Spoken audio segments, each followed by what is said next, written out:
All right, everybody, welcome to the Thursday Night Forum. Greetings, as BX Gunner says. Greetings, everyone. Might as well use my moniker. Arsenal Fan Circle here. Pull up a chair. You're all welcome. What have you got to say, Stan? How are you? Yeah, good evening. Good to be back after the interlull and a little break. I see BX is already working the door nice and early. Noted, Yep, noted. yep. And yeah, got a few things to talk about, haven't we? Couple Yeah, of we games, have a few things to couple of talk games about, gone by. I and go ahead. Yeah, sorry. was just saying a couple of games have gone by since we were last here. Yeah, there's Yes. been a what was there? There was a FA Cup quarter final, Yep. and then also a Champions League game. Was there another? Was there another match? Yeah, well, we can talk. Let's go back a little bit to the Carabao Cup final as well. You know what I mean? Maybe we didn't quite get to talk about that. We might have No, expressed we our came. We views. came on straight after. Did we? Did we? Yeah, yeah. Yeah. Anyway, I just gonna hark back to it because we were doing well. We were in four competitions, and now all of a sudden, four competitions has become two. Stand. I'm just gonna go back and say, listen, uh, I with these domestic cups, I never really expected us to go on and win the FA Cup because that was always going to be tough. But having gotten to the final of the Carabao Cup, you know, we got to reopen the wound a little bit. For me, you got to pick, and I know you mentioned it, right? Pep Guardiola did him up like a kipper, did Mikel Arteta up like a kipper in that press conference. I'm going with Telford, he said. And what did Mikel Arteta do? He said, I'm going to go with Kepa because he deserves to play. He's the guy in the corner of the dressing room I feel sorry for. I'm sorry though. Like, why can't you feel sorry for the Well, rest of the Arsenal fan base here, and do the right thing? And when we have injuries on the eve of the Carabao Cup final, Eze can't play. Declan Rice seems to be carrying an injury at the time. You have to pick your best player in David Raya, who initiates all of the attacks. you said you made a comment there when you was mentioning Kepa. He deserves to play, but I would also say that David Raya also deserves to play in a final. But he's been here for so many seasons now. I think if you're talking about deserve, you're going to frame it like that. I would say that David Raya deserves to play in a final more than Kepa. Yeah, To be fair, yeah, because he has a lot more. He has a lot more in the bank. You know, how many times he's finished second. yeah. He's been there. For all of it. So yeah, you're going to say deserves, but you know, Mikel Arteta said when he was being asked about that he was basically asked if he could go back, would you perhaps change that decision? And he said no, and he doubled down and he said that he would do it again, and he kept his word. And in the quarterfinals, he picked him again. Yes, And I'm not yes. saying that Kepa was the reason that we didn't win the quarterfinal, but there's another way of looking at it. You could be thinking to yourself, maybe I would be like, okay, we didn't win that final. We're now in three competitions. We can't afford not to go after everything that is possible because you don't know what you're going to get. So we need to get around. I'm going to play a stronger team. 100%.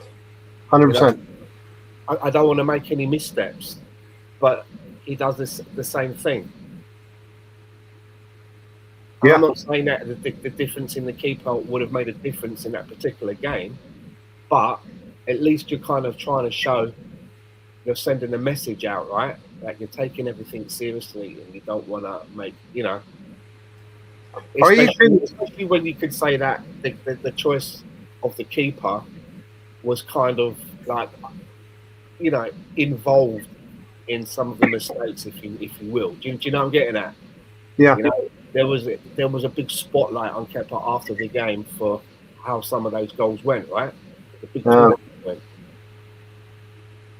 yeah. So it just gives you a little bit of a look into how his mind works, the manager, Yeah, his psychology. Because yeah, in spite of all of that, he still picked him again for for that. the FA Cup. For And that. this was on the back of, I think it was on the back of the international break, and David Raya in effect had, I think he played one game for Spain, and but for that he would not have played a game in 3 weeks. Um, other than that, the other thing, Stan, and we're not going to dwell on the Carabao No, Cup and the FA we've Cup done that. quarterfinal. We've kind of done it, but the other thing is, if you have injuries in your 10 players outfield and your weakened outfield, such as you can't bring Eberechi Eze, you can't bring a fit Declan Rice. Bukayo Saka's been struggling off of the international break with injuries as well. If you're weakened outfield, you have to take an opportunity to strengthen in other. The only other area that you can would be either defensively or your goalkeeper. You know, and yes, Kepa did not make glaring mistakes in the FA Cup quarterfinal defeat to Southampton, but we didn't look our normal self as well in terms of the way we're able to build up from the back, and that's been an ongoing problem in the team for the last couple of months. Let's say we've not been scoring the amount of goals that we should be, and we got to give ourselves the best opportunity. And the final point on this, stand, which is something you've mentioned before, and I've taken on board, is that you give it your best chance to win a Carabao Cup, um, not only for the trophy but to play Manchester City and beat them and have a psychological edge over Manchester City. Now, I believe when we have David Raya in the team and we have a full team, a healthy squad to pick from, that we can go to the Etihad and get the result that we need to be able to nail down the Premier League and finish off the season in terms of the league. But it would have been so much better if you go into those games with the psychological Of course. comfort of having a Carabao Cup in the trophy cabinet already.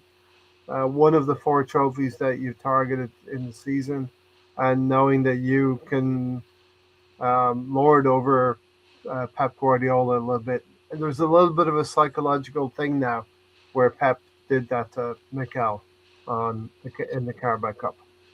I just think as well that as you're making your way up to Manchester on the coach or on the plane or on the train, however they do it these days, I just wonder if there's maybe some players that will be thinking back to that loss in the Carabao Cup, and then you have that horrible thing where doubt starts to creep in. Yeah, I That doubt starts to creep in, right? well, Had, I think had we won the Carabao Cup, it would be the Manchester City players as that fixture comes around. They'll start yeah, to have. They'll be like we couldn't beat them in a final, so we've got to be really. You know what I mean? This is, you know, we've got to be on our best thing here. Whereas some of our players are like, bloody hell, we couldn't even beat them in a final, where it was yeah, just one game. and Do you know what and I mean? look, We couldn't even do that. So how are we going to fare in the league? You and know what I mean? I It's like questioning yourself and maybe your teammates. Doubt creeps in. That's what I'm thinking. Not for yeah. everyone. Not for everyone. No. Now I do believe you, a professional footballer, you have the ability to be able to bin bad experience, especially the stronger the mentality that's stronger in the players. They're able to bin the bad things, throw them away, forget about what happened, and know and have belief in themselves, and Well, go. that's what you hope for, but none of us know any of these players' mentality, right? We just all we could on that kind of thing. It's just speculation. That's what you hope they're able to do, but at the end of the day, as well, they're only human, right? They are only human, but I mean, we're going to talk about the Sporting Lisbon game as well. Off the back of two defeats, we needed to not only show a performance in order to be able to progress in the competition, but also to redress what happened in the last two games in terms of going out. But before we get to that, before we get to those the games that we're going to be speaking about, Yeah, during the I did notice that during that international break, there was a big deal made about a lot of Arsenal players that, for whatever reason, were being pulled out of their yeah, international games, being yeah. sent back, or not being even able to present themselves. And I just thought to myself, Alex Ferguson used to do it all the time, Hmm. especially to Ryan Giggs. Yeah, The phone would ring, and it'd probably be Wales asking for availability, and Alex would probably just pick up the phone and go, "He's not going," and just put the yeah, phone down. Do you know what I mean? And they would just yeah, be like, there was all Manchester United players were always like, you know what I mean? yep, And he knew that was down, and he knew that was the manager.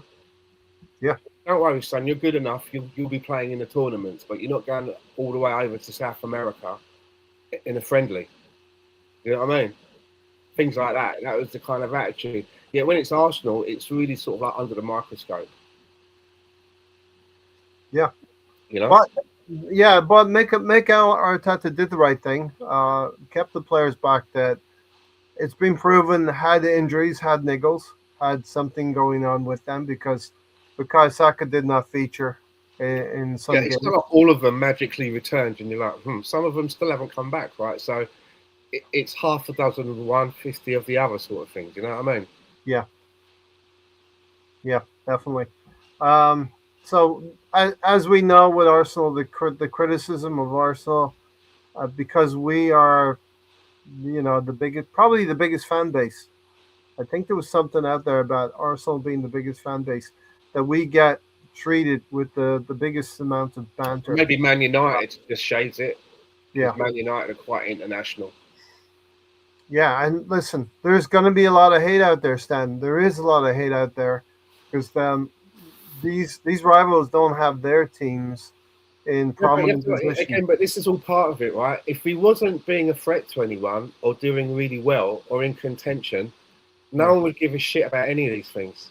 yeah, They wouldn't. exactly, They'll all exactly. be making a point. They'll be like, yeah, whatever. Do you know what I mean? And they'll be probably making some sort of trying to find something to have a go at the team that is leading the league at this point. That's how it works. You Or, even depending on who it is, fawning all over them.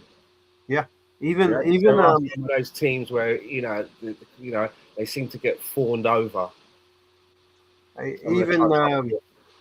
even the commentators who they talk about Southampton versus Arsenal, you could hear a shade of delight in the commentator's voice that Southampton have dumped Arsenal out of the FA Cup. Now, yes, some of that is that they're the underdog. Some of that is the romance. We know about the romance of the FA Cup because that banner behind you shows Arsenal have the most amount of FA Cups in the history of the competition at 14. But you can definitely tell, and I was watching ESPN afterwards, and Arsenal were beaten by Southampton. We didn't play well enough. We didn't deserve it. But you have pundits like Shaka Hislop talking about a 9 point lead that Arsenal have, and mapping out how that could all go away in a matter of 2 weeks. Because if Manchester City win their game in hand, and if Manchester City beat Arsenal at the Etihad, then it's just one more defeat. So they're really, really But Ray, he's not wrong well. He's not wrong, but because I've but I've said that. I've said that a few. The amount of times I've said that to my missus, she knows it now. She's like, I get it. I get it. If Manchester City don't win their game in hand, but and then when you go there, I get it. You're but 9 points Stan, lead down to that's three. I keep that's saying it. I keep saying it out loud. not that it's the same odds here, but that's if I get the first lottery number correct, and then I get the second lottery number correct, and then I get three more or four more after that, I'm a millionaire. You know, not, but that's what it is, right? Man City have dropped points in the Premier League, not against Arsenal, but have dropped points to other teams and showed they're not the team. We've talked about it since November, December. They're not the team to be feared that they were a few seasons ago. Well, let's get through a few comments, right? You want to do it? We're back with Avengers, says BX Gunner. What? You said no? Or yeah? Right, I said sure. Oh, when I say no, you want to go through I'm some of going the to be comments? funny. No. That would be funny if you said, no, let's not get through some of these comments. Um, we must double down our efforts and bring home the gold now. And we can do like a bit of a roll call for who's here as well. Um, Here's Michael's in the house. BX said the best players must play for silverware. Talking about the goalkeeper again. Yeah, it's a little bit unfair. David Raya, and he's sitting in the stand thinking, I could, I could help this team. Michael, how's it going? Listen, we're doing okay. We'd like to have a trophy in the cabinet right now, called the Carabao Cup, but wasn't to be. Mikel Arteta has another tough lesson to learn, and we didn't overcome the tactics that Pep employed. AFC Reds is in the house. Thanks for being here, all of you uh, across the ocean there. I know it's a late hour for all of you. Reddy's in the house. Michael said, I sent Eze back training. Thank heavens. I see Eze's back training. Thank heavens. Didn't watch the FA Cup, says Stephen. I just had an awful feeling we'd lose, and I didn't want to have to watch Arteta's confused and Can I clueless. just say as well, Ray, Yeah. leading up to that game, you piped up a couple of times. I remember saying that Southampton, you felt for some reason could be like a banana skin, Yeah. and I was kind of like, nah, it's all right, it would be good. But yeah, I do remember you saying that Yes. I a did. couple of times. Now, I thought it would be bananas. When the final whistle went, I did look up to the heavens and go, "Way!" I am no oracle, Stan. I am no oracle. But I did. Just felt it in the water. I did think that after winning the Carabao Cup, that they'd be on a bender or something. You know what I mean? They'd be drinking, boozing, and they'd be so elated that that FA Cup game would be tough for them. But we didn't even get the Carabao Cup in the house. You know what I mean? But yeah, I did think that this FA Cup, whilst it was a good draw against Southampton, if it had been at the Emirates, I would have been more confident. Going to their place and the run that they're on now, congratulations to Southampton. They're Well, playing really there well. is like, and the thing is as well that annoys me is because for me, as I always say, many times, I understand that my football team that I support is going to lose matches. I get that. It's always about the manner of the loss for me. Yes. And if you look at Southampton, I think the reason that they won that game is because on the day, every player played to their maximum and the best that they could.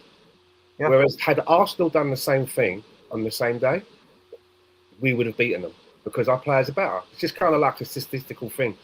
But all of their players played to 100% in their maximum game, whereas we didn't do that. Yeah. We did not. There were players that played for Arsenal on that day that weren't playing to their best of their ability Yeah. of what they can do. Do you know what I mean? We've seen those players do better, and so because of that, and that's what you call application, right? That's what application is. And so because of that lack of application, we lost that game. Southampton, they made sure that everybody was doing the best, you know what I mean, playing out of their skins and make sure that they would leave that match having played their best football. What We is did, the we thing? did not do that. I think the saying We didn't the do saying that. goes when talent stops working hard work can beat talent. Something like that. Yeah, along those lines. But Something along those lines. And that's kind of what happened. And look, I think they're coming out of these couple of games. There's a couple of players that we can see will be ripe for the transfer window or exiting Arsenal at the end of the season. You know, like the likes of Gabriel Jesus or maybe even a Ben White might be on the way, but that's for a few months to be decided. Um, we are in a situation when it just adding on to that, apparently that when it comes to, the summer and transfers, we are in that area now where even if the club want to, furnish Mikel Arteta with a huge war chest, we're still in that area where we need to sell money. We need to sell. We need to have money coming in through sales. So there is going to be a shuffle. Got to be. Players will be sold in order for other players that is on the list to come in. Do you know what I mean? And you look at someone like Gabriel Jesus, right? He's on around 200 bags a week, right? Yeah, we have to find, A lot of money. and we still have a lot of money for a backup player, right? and I think it's Oxlade Chamberlain. That's not sustainable, right? Yeah, I think it's either Iwobi or Oxlade Chamberlain who's our record outgoing transfer fee. No, is it a Wobie? It will be, I think, about 40, Yeah. 45. We need to maybe, I know it'll be difficult to break that unless you're going to sell a bona fide superstar in the team like a Martinelli or an Odegaard. You know what I mean? It'll be difficult to do that. Um, Maybe a Ben White. but hard to get 45 for Ben White now.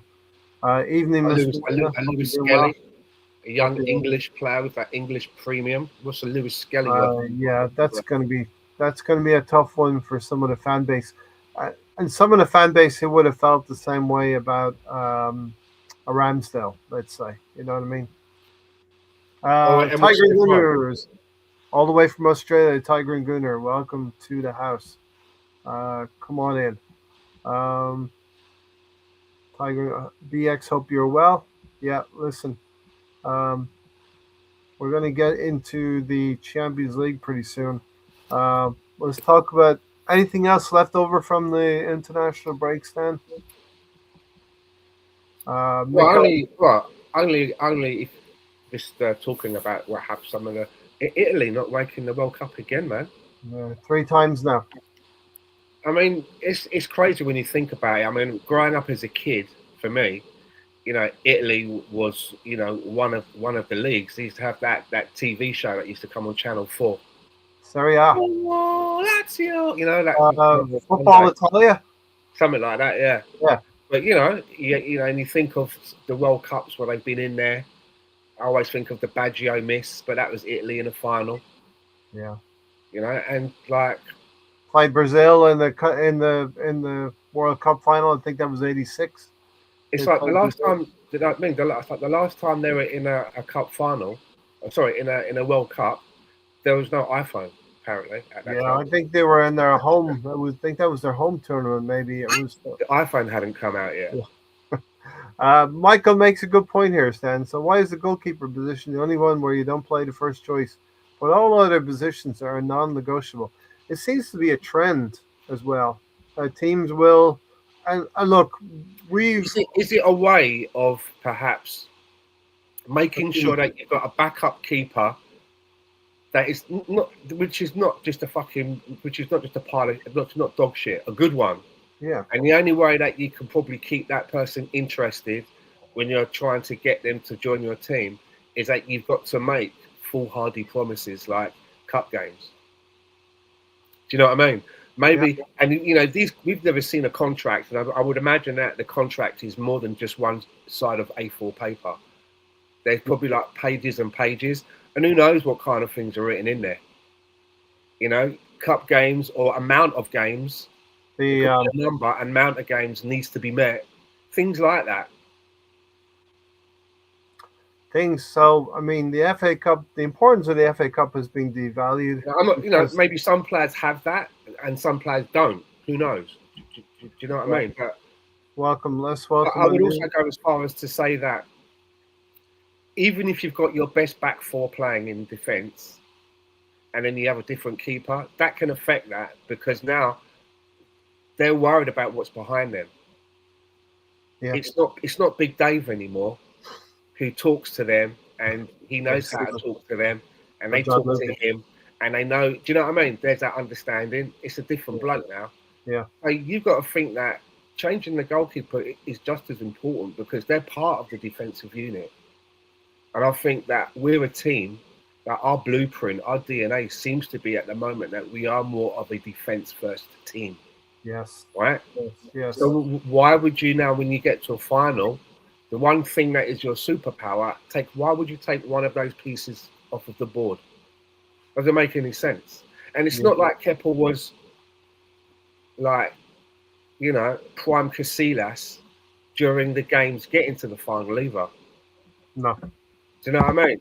Here's a question. Had looked a bit shaky. So again, Um, we're going to do a couple of things. I'm going to digress a little bit. Welcome to Lin Yangon. Lin Yangon. How do you, I don't know. It's a new name, but there's different ways to pronounce that. Maybe Lini Ange on Lin Yangon. But welcome anyway. The other thing I wanted to say, Linny, Stan. Hmm? yeah, Linny, for sure. Would you entertain moving Kepa on in the summer? I think he's. I don't think it's a case of us entertaining it. I think he'll probably go because he wants to. Because I think that he probably feels that he could be playing first team football somewhere else, Yeah, not necessarily in England. Could be anywhere. yeah, Yeah. So I wouldn't necessarily see him staying any further. What? And you think he's going to continue to be a number two keeper? I don't think so. I think in his mind he can play every week somewhere. yeah. Fair, and that's the tough situation when you're looking for a goalkeeper who has quality and is the second choice goalkeeper. They either have that quality and want to play in the Premier League, or they are a youngster who are willing to sit behind, like a talented youngster like we had with who was that kid in '98 that deputized in goals for Arsenal? Alex We had Manninger. Manninger. Yeah, he was bloody good in that run in. He had a little run, didn't he? I think Seaman got injured or something Yeah. like that, and he played in. I don't remember how many games it was, 12, I think it was 12 games. but he stood out, didn't he? He looked like. Yeah. Funny you mention him because it was just a couple of days ago that a little article popped up on something I was on my phone, and it was basically it said the Arsenal player that regretted leaving Arsenal too early in their career. So Okay. I thought, okay, let's go and have a look. It could be a few of those. I didn't tell you in the headline, right? Because you don't go into Anelka. it then. So you got to go into it. You know what I mean? Yeah. And it was Alex Manninger. Wow. Could He have been went Anelka, right? he went on to Juve and won the league with them, I think, as Yeah. goalkeeper. And he's Talented. been to other places, but he did say that he felt that he wished now in hindsight that he had stayed at Arsenal because he believed his career path may have had an even better trajectory. Hmm. Indeed. A little nod to the past there to Gooners who know, and some who don't. So check out Alex Manninger and then 1998 run in. Basically, Comes, David comes Seaman was to our number one keeper, but we had this young, was he Austrian? Yes, I think he Yeah, was Austrian. Alex Manninger, and he got a run in the team, and he looked very good. Yes. He was catching a lot of attention. Mustard. Isn't that what you said? He looked mustard. Yeah, That's the right saying. Okay. Tiger and Gunner, 12 points tomorrow. Will be great. That would be very, very nice. It's about 36 hours from us, but Tiger and Gunner is probably crossed into Friday right now. We do listen. We'll talk about Bournemouth toward the end of the show and preview what's going to happen at the weekend.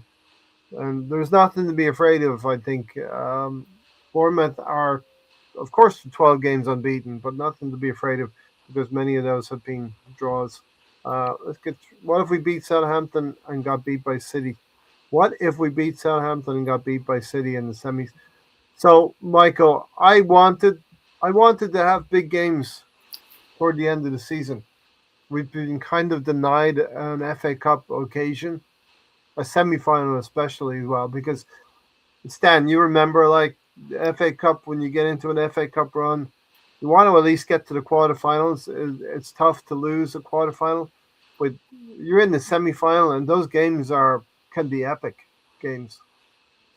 and I've got this weird kind of I don't know if it's ADHD. I'm not sure what you call it, but we've won 14 FA Cups, and for me that's like while that's the most that there is, 15's a better number. How about 15? 15 Nice round number. sounds more rounder than a 14. So I've always wanted us to get that Yeah, 15th one. You know what I mean? It's just a yeah. nice number.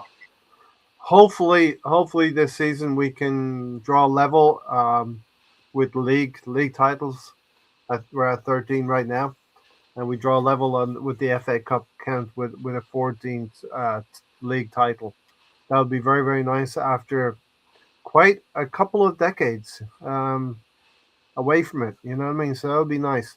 The things that they say about Mikel Arteta not getting us over the line would be knocked off the bench a bit. You know, Michael said, Steven said actually. So we spend 90% of the game playing the same old way. Martinelli comes on, cuts into the middle, and plays a brilliant through ball to Havertz. Game over. That should tell you everything. That's wrong. Yeah, I mean, You're talking about the Champions League, right? yeah, that's all about the Champions League. We're going to get into that conversation. But listen, we all know who Arsenal, how we play right now. We all know who we are. Everybody knows who we are. It's going to be, yeah, we're going to have to get in depth in this conversation. We'll Something dive else as in. well, right? Just going to back the Southampton game again. Mm, It's like it always annoys me when you've got a couple of players in your team, right? And I'll name one, right? Let's say it like a Norgard, right? You've got this guy in your team. He's come from the same league. We all know that. We all know his credentials. Captain for Brentford. Blah blah blah. Right. yeah, yeah, And then there's a lot of talk about them. Why aren't they getting any more minutes? You know what I mean? It's such. Player X is getting run into the ground. Player Z's getting run into the ground, and we got this guy. And then you get a game like that Southampton game, yeah. and you say to the guy, "Okay, there you go. You're starting." Do you know what I mean? And then they just play like the way that he played.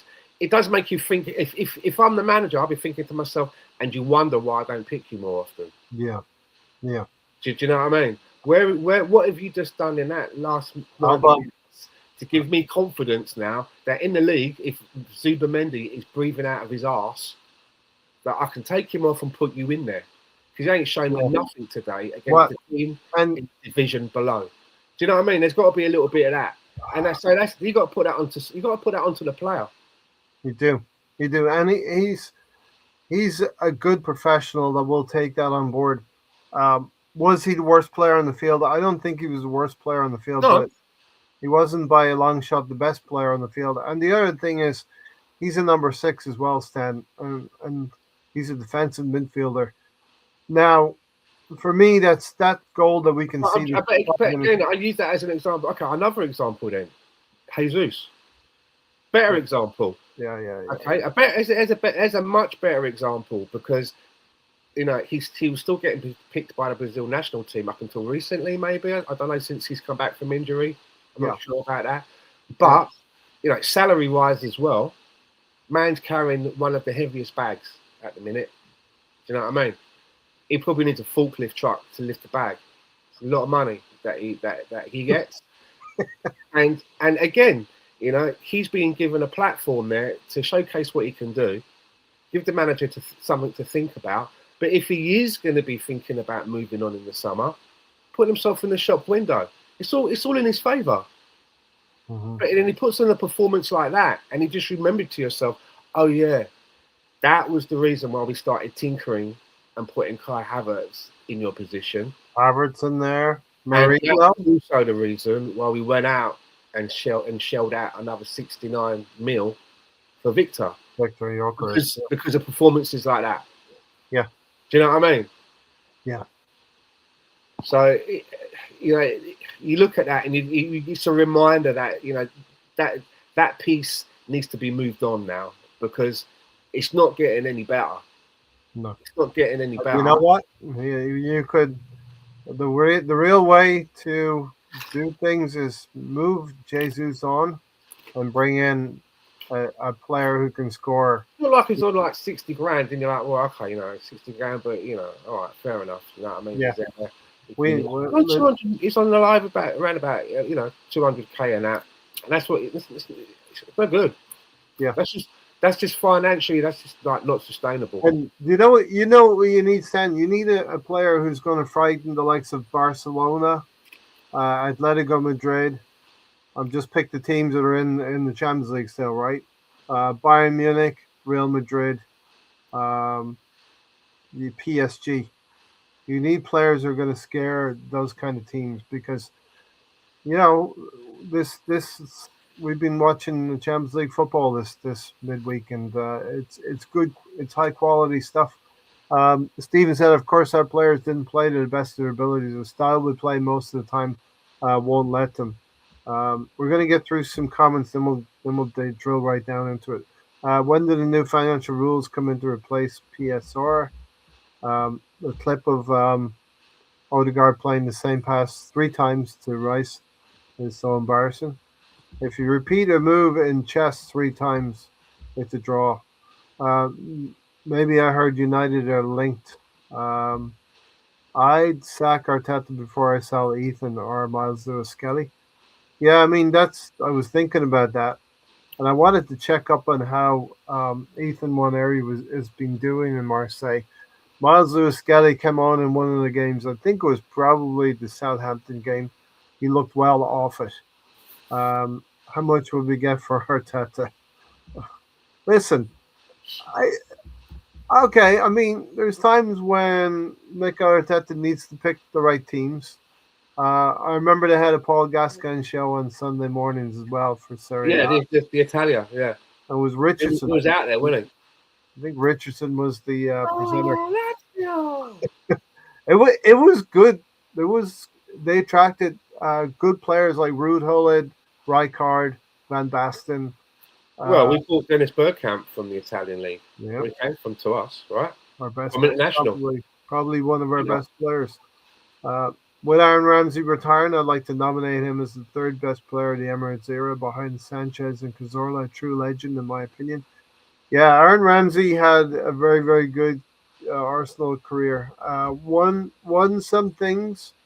Um, for me, I'll always say it's kind of unfortunate from the period of 2005 to say 2015. That 10-year period, we were rebuilding. We were trying to pay off the Emirates, having just moved into the Emirates. The team was rebuilt. Um, and didn't really fulfill its potential. We had players like Fabregas and Van Persie. We could have built um, league-winning teams off of those players. Just unfortunate that Aaron Ramsey had a very, very good Arsenal career, but you always look back and think, well, we could have pushed the boat out a couple of You times. remember that one season where he was like really scoring a lot of goals? Yeah, like 18, 19. Something like that, Yeah, 16, 17 in one yeah, season. And it was literally like, whatever it is that this formation is doing, that's enabling to do that. That's what you got to keep. Because for a midfielder, it was like Frank Lampard reborn. yeah. You know, We midfielders had that can contribute in that way. They're like gold dust, man. And scored he had that for a while. He really had that for a while. scored a couple of goals in FA Cup finals as well to win the FA Cups. It was a period where we won 3 and 4 years. When we were probably in the league the fourth, fifth, sixth best team in the league, but we were always dangerous on our day, a cup team, if you will.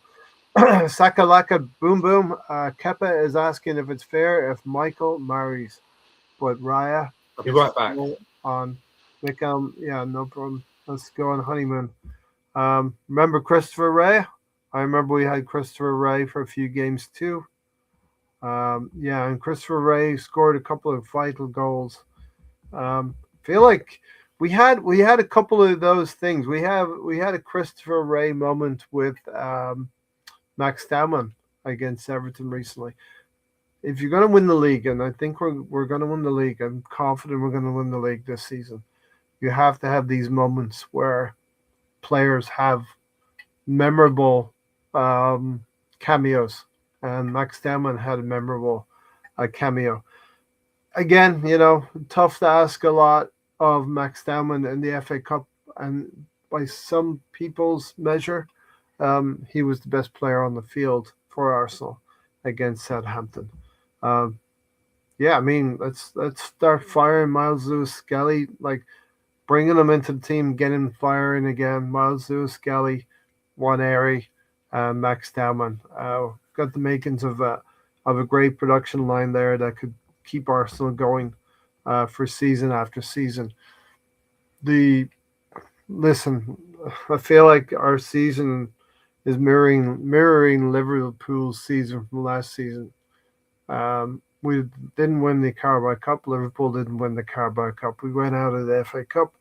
Liverpool went out of the FA Cup, but they pretty much sauntered to a Premier League title. For me, the Champions League is the dream, right? So just to sort of put a description on the podcast here. Four trophy possibilities become two. Carabao Cup, no. FA Cup, no. Premier League, yes, I believe yes. And the Champions League is the dream. And I'm going to keep dreaming until the end, And this Champions League, if we maintain ourselves in if we take care of the plant, right? I'm going to speak a little bit like Mikel Arteta right now. If we're the olive tree, and you take care of the roots, it's happened. We've taken care of the roots, and the tree is growing. Eventually, you're going to get fruit from that tree, and if we maintain our position in the top four, top five every year, and keep growing and getting better in Europe, eventually we'll knock that wall down. And progression, Stan and I have talked about this all the way through the Champions League. Progression means we get to a final this season. We got to the semi-final against PSG last year. Progression means we get to the final, and you got to enjoy it, and you got to hope, and you got to believe that we can do it. It's Just gonna be talking about the Champions League. talking So about the Champions League. I watched a little bit of that this week, like the Yeah, highlights, extended highlights when I could find them. And yeah, some of the teams that are in it, I mean, Bayern Munich, they look very good. yes. And I was looking at their front attacking four. I remember looking at who they were. It was like Harry Kane, Elise, Elise, Diaz. Gnabry, and Diaz. And Mm, I looked at that and I was like, that's tasty. That is. yeah, That's not a bad. That's not a bad front four at all. no, And the way no, that they played, their defense was a little bit questionable, which is where we have our superpower, right? yeah, But that front four, that's tasty. yeah, I mean, if you put that front four over ours, there's when you say like who could walk into another team, do you know what I mean? I think Diaz, Gnabry, and Elise could walk into the Arsenal team, as could Harry Kane. They could all. Do you know what I mean? yeah, To yeah, be fair, yep, do you know what I mean? yeah. And And put then behind that, and then there's and then, and then you're looking on the bench, and I've got Musiala on the bench, and you're like, fucking hell, look at this team. So I was looking at them, I was thinking, like, I know that we beat them, but they did look, they did look very um, good, and listen, also PSG. there's Arsenal have definitely been. We've had a measure of luck when it's come to the draws. We've had luck going through the Carabao Cup. We've had luck going through the FA Cup. We didn't take advantage of those two things. I would argue we've definitely had luck on the side of the Champions League that we've landed on. Would you agree with that, Stan? We don't have PSG, we don't have Bayern, we don't have Real Madrid, we don't have Liverpool. But Liverpool are a shit show right now. I think So, Liverpool look like they've got 1 foot out of it already. yeah, 2-0. I think PSG are very much in control of that tie, and Liverpool hope that they'll go to Anfield and have a good night. It's a very slim hope that they're going to do that. Again, with a 2-0 lead for PSG, it's the old adage of who scores the first goal. You know what I mean? In that tie. If Liverpool would get a goal first, then they got a chance at 2-1, to turn it around. But PSG, I look at those teams, for example, and the way that I've been watching Arsenal play now, hmm, and I think, how would we be able to withstand that? Because it's both of going to those be, teams, when it comes to the attack, they look quite relentless. They're not going to be like a Premier League team. We're going to go, right, we're going to do a low block. They're going to play their football. Yeah? That's how when they come from Europe, that's what they do. They're not going to, it's not like they're in the league watching videos that, oh, we're going to do, they're not going to come and do a low block. You know, Paris Saint-Germain, Bayern Munich, you know what I mean? They're playing their game. And the way that I was watching them, even Real Madrid, who kind of lost their game, they were still like, you know, playing good football. It was an open game between And I was, Bayern and Real and I was Madrid. thinking to myself, like, the way that I've seen Arsenal at the moment, are we just going to rely on our defence then to try and keep all of that out, and then maybe get that one chance and hope that? Do you know what I mean? Because I think like, fuck, if that's the case, our goalkeeper and defence, they need to be like fucking levels, mate. They need to be, yeah, you know what I mean? Because they were playing like relentless football. I think Mikel Arteta has built a team and built a style of play that will be was built for the Premier League, if you know what I mean. The style of play that we've adopted, But we try, yeah. But first we win the Premier League first, right? but could it be a case of that those teams play that kind of relentless football, and on the day it's like our defence and goalkeeping manages to keep them out, and in the 85th minute we score from a corner, and then and that's it. The game ends It's gonna be because fine. that's how we're going to play, right? I believe it. I mean, it's not the prettiest football. We'll all admit it's not the prettiest football.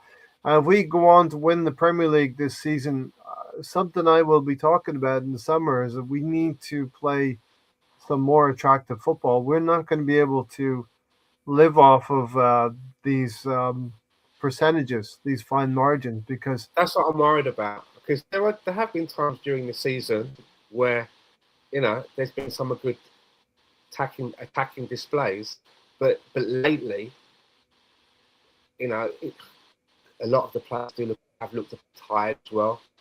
There's players that don't seem to be in form, like, you know, Saka, who has carried Arsenal on its back previous seasons. This season, when we're now in a really good position, and it wasn't so long ago we were all sort of like nudging each other and going quad, you know, while all that talk's going on, you know, our star player, our Mohamed Salah, if it was Liverpool, you know, our main man, that focal point, having a nightmare. Yeah, having a nightmare. Same as our captain as well, right? But we still managed. We still managed to somehow, in the league, you know, we're still ahead, still in the Champions League. But there's like, no. And again, the criticism, right? How long can it be maintained? That's the thing. And the detractors will say that the league is very poor, but we are there on merit. We're 9 points clear on merit.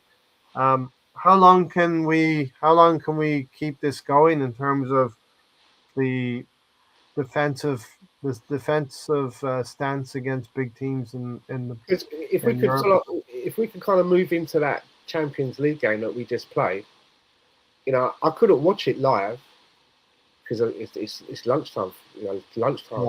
I'm at work, right? I got it on in the background a little bit, but when I got home, I watched. You know, in between listening to bits of it and watching the score, afterwards, like listening to the reaction, it was kind of like presented as a really boring game, and Arsenal managed to score one and nick it at the end. I was okay. And then I got home, I watched like extended highlights, couldn't watch the whole game. That 15, 16 minutes, whatever. But during what I was watching, I saw plenty of opportunities and chances. I saw Odegaard having a few shots. One went wide, one the keeper saved. And I was like, okay. You know, some of the shots that were taken looked like they just didn't have enough sting in it in some of the shots, you know. But we were kind of like, it looked fairly even, if that makes any sense to me. It didn't look, you know, it looked quite even because they had a couple of shots as well. Their left back hit the crossbar. Raya was there to help tip that. Do you know what I mean? But one thing that's got to be. We did have a few shots at their goal and, like, you know, creativity. But some of the end product, you know, it's like that shot was a bit hard enough, or if you just put it to the right a little bit more, not right at the keeper. It was a little bit of that, but at least we were like, having a go. And again, Yeah, Madueke does have that. He's very good at taking corners. He can score from a corner. He almost did it again, right? Almost did it again. yeah, onto the Almost. bar. He's very good at getting his Um, angling from the corner flag to that. That's dangerous. But where, but where, also as well, Zubamendi had a goal that was chalked off for being offside. yeah, Gyökeres just didn't come back from the offside position quickly But it was enough. a nice bit of play, wasn't it? That Yes, come up with that. yeah. I mean, nothing wrong with that goal. And by the way, the goal we scored was from open play and not a set piece. I'm So waiting to come to this. the ability is there, right? You know what I mean? But I mean, If we're talking about the goal that we scored in that game, right? I've yes, watched that goal back quite a lot of times, which I've because not done that for a goal in I don't know how long. Like the way he kills I've it, the watched that way goal. When you watch it back, they show you the replay and the different angles and that. And there's so many good things about that. The first bit is when I saw it actually when I watched it the first time, and Martinelli gets the ball and he's like on the byline facing the player, and you can see the 11 on his back. He does like this double skip thing where he's like skippy skippy, and I'm watching it. I was thinking, like, what are you doing? What's that? What's that all about? Kind of reminded me of like Cristiano Ronaldo in his Manchester United days, where he used to do a lot of skippy skippy. yeah, You know? But then where he took that ball, the distance that he covered from where he was on that byline to where he releases the ball, and he went past two players, was like, I mean, that is so positive. He didn't pass the ball backwards. He or didn't he didn't go into the he didn't corner. I'm just he didn't thinking he try didn't go into the corner. he didn't try and play it safe. Yeah, He played a move and was so direct to try and make something happen. Okay, so then he gets past a couple of players, but then he has to make that pass to Havertz. yeah, He has to get that right. yeah. Now, fast forward to Kai Havertz, who's predominantly a left-footed player. That first touch on his right foot Mm-hmm. was that's he's one-on-one with the keeper, right? Basically, that first touch sets up everything for him. Yeah, And then be able to put that's where he can then strike it with his favoured foot. But that first touch on his right foot, man, composure. that is like very Bergkamp for me. Mm-hmm. The way that he was able to get that ball in that first touch to then give him the chance to get it to hit it on his left. That was a very good goal. Yeah, Havertz has the skill and the ability to do things like that. Has he done it very much since he came to England? Probably not. I think he's been better for Arsenal in the last few seasons than he had ever been for Chelsea.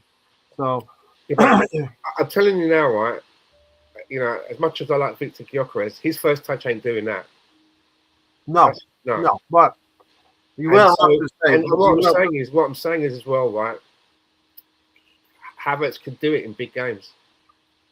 He's a big game player.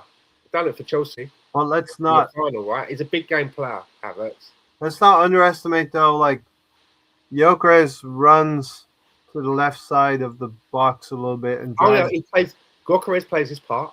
He drags the defender Yeah, with him. Havertz is pointing to where he wants the ball from Martinelli, and Martinelli does play a perfect pass to Havertz. So in that moment, it's a perfect movement between everything about basically that goal. those three players. Martinelli, from where he picks the ball up to where he ends up to release the ball, and having to go through. It was like a clear. He had to go through a couple of players, Want to see more of that from Martinelli? and then to get that pick out that pass, and for Havertz to keep his composure because it's all about him now. He can't lay it off to no one. Now you've got to fucking. You wanted it, now fucking do it. Got the eyes. You can see the whites of the You wanted goalkeeper. it, now you do Yeah. it. And You can see that first touch is everything, man.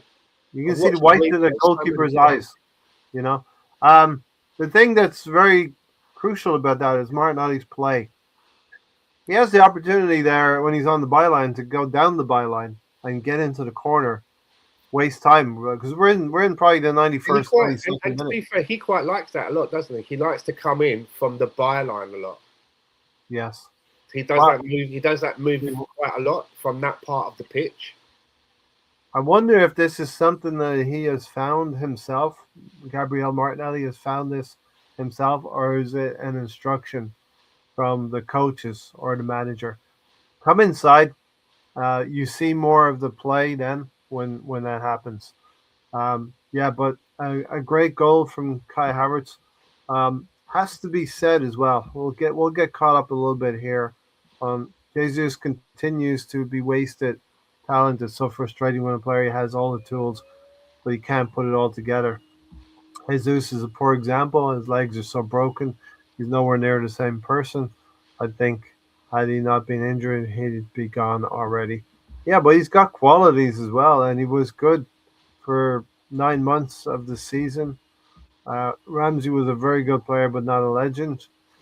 We're not going to get into the legends conversation yet because the criteria, everybody's got different criteria for legends. Um, Two FA Cup winning goals, misfit. Yeah, that's BX asking the question. Who's the player of the season for Arsenal? I'd say probably Raya. I would have to maybe agree with that. David Raya has been so good for us throughout the season, and we probably have the most amount of clean sheets. Raya does look a strong contender. We're going to hope our players can continue to produce some magic. Yeah, we're not done talking about the Champions League, of course. Like how we win the Cup Winners' Cup in So I was 1994. reading something just the other day as well. You know, and why wouldn't they? Basically saying how Real Madrid quite like David Raya, Yes, 70 million. there's a Juan Garcia. I don't know who he plays with, but isn't he a very? He's we looked at him, didn't we, a couple of seasons ago? Um, Who? he is a very very good goalkeeper as well in Spain, and I think he's Spain's number one. Stephen Ray, I agree. We might win the title this season, but this style is not sustainable. We scored too many points, be the skin by the skin of our teeth, just like Liverpool. And look what has happened to them now. Well, I want to hope that we won't be like Liverpool next season and fall away by 20 points because then we're not in a Champions League qualification. We're struggling to qualify for the Champions League, and Yeah, but basically that was Slot coming in that second season. A lot of money being spent. I badly. don't know how many of the transfers were his decisions, how many were sporting directors or owners' decisions, and every what they had basically just had, which got them over the line, was ripped up. Yeah, And one of the best, and they should never have got rid of Diaz. Why would you do that? Do you know what I mean? they will say he wanted to leave. Okay, maybe that was the case, but that would be one player that I would be making sure you keep, right? Because Yeah. that guy is, It very, very useful. certainly was. When you look at Bayern now, and you look at Liverpool now, and they're going in different directions. You know, It's a I, completely different thing to what Klopp had to win them the league. It's completely different now, right? yeah. Not even close. We need to guard against that this coming summer. I mean, I don't think we'll do exactly what Liverpool did, buy badly, and look terrible next season and fall away. But coming off of a World Cup, when a lot of the players will be playing the World Cup, it's going to be a short preseason. And one thing Mikel Arteta definitely has to do is try to learn a little bit more from the minutes, managing the minutes of his big players and combining some minutes of those players that we talked about who would play in the FA Cup, but they could play some Premier League minutes as well. And you're gonna here's the situation, Stan. Talking generally about the Champions League, we have a team like maybe PSG who are just coming to the boil now. Like these teams like City maybe know how to do this, but haven't got the minerals or the players to do it. But PSG under Luis Enrique, they're starting to cook again, right? They could be dangerous. Bayern Munich are starting to go again. These are the players who know how to manage their bodies through a full season. It seems to me like Mikel Arteta goes, 75 or 80% of the season full pelt, and then we're found wanting in the last 20% of the season. Yeah, PSG, they have two players that kind of vie for a place. I think it's Barcola and Doué, both Well, quite young.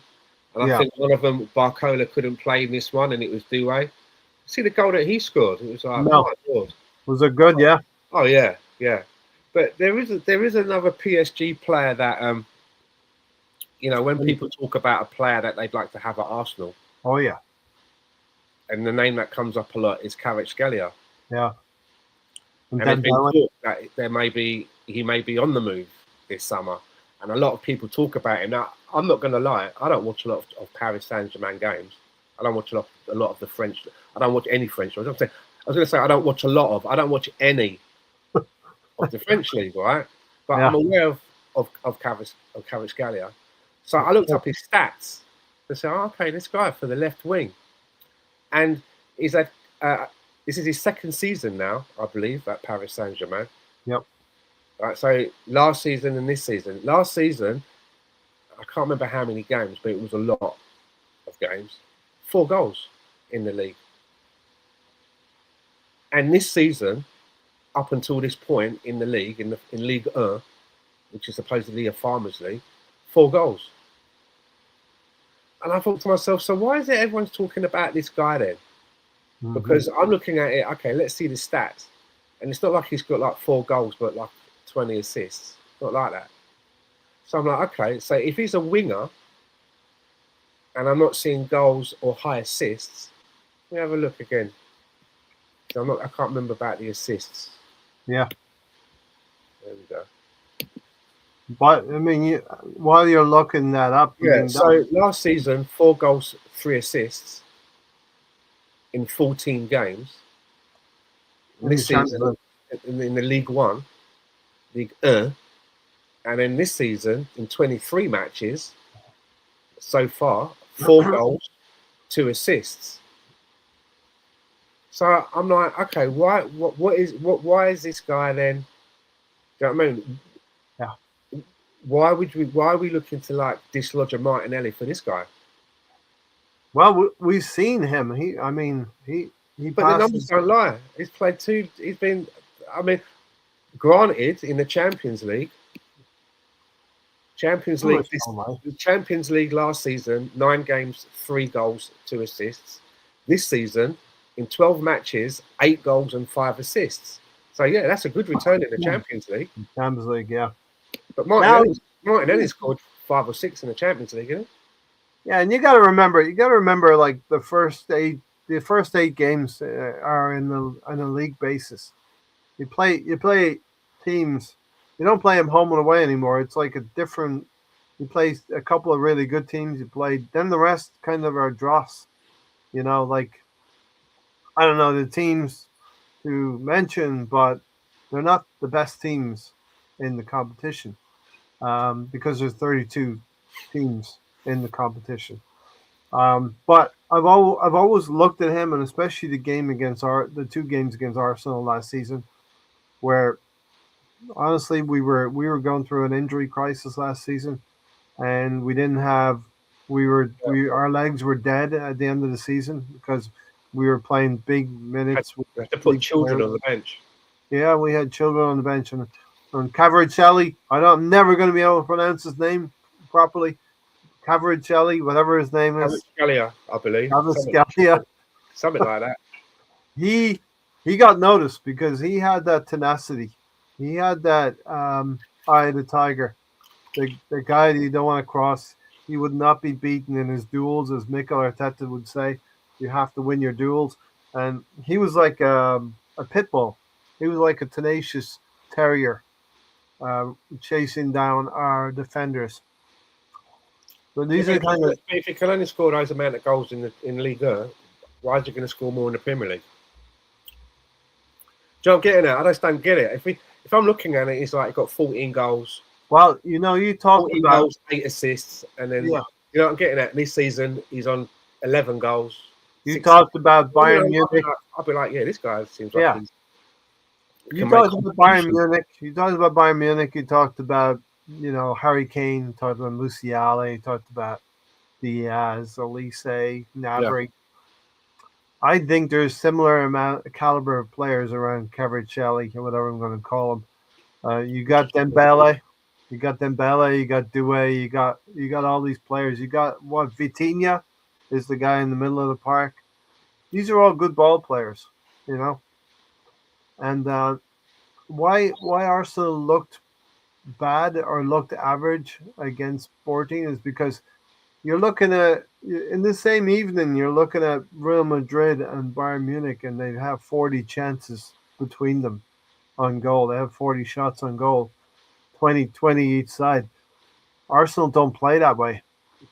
We don't play like Well, that. I liked us against Sporting. I thought of all the games that I've seen quite recently of Arsenal, Yeah, I liked it, even though that I only saw extended highlights. Because as I say, that what I saw was that we were having goals, we were having shots, we were trying to get the goal. That's what I saw.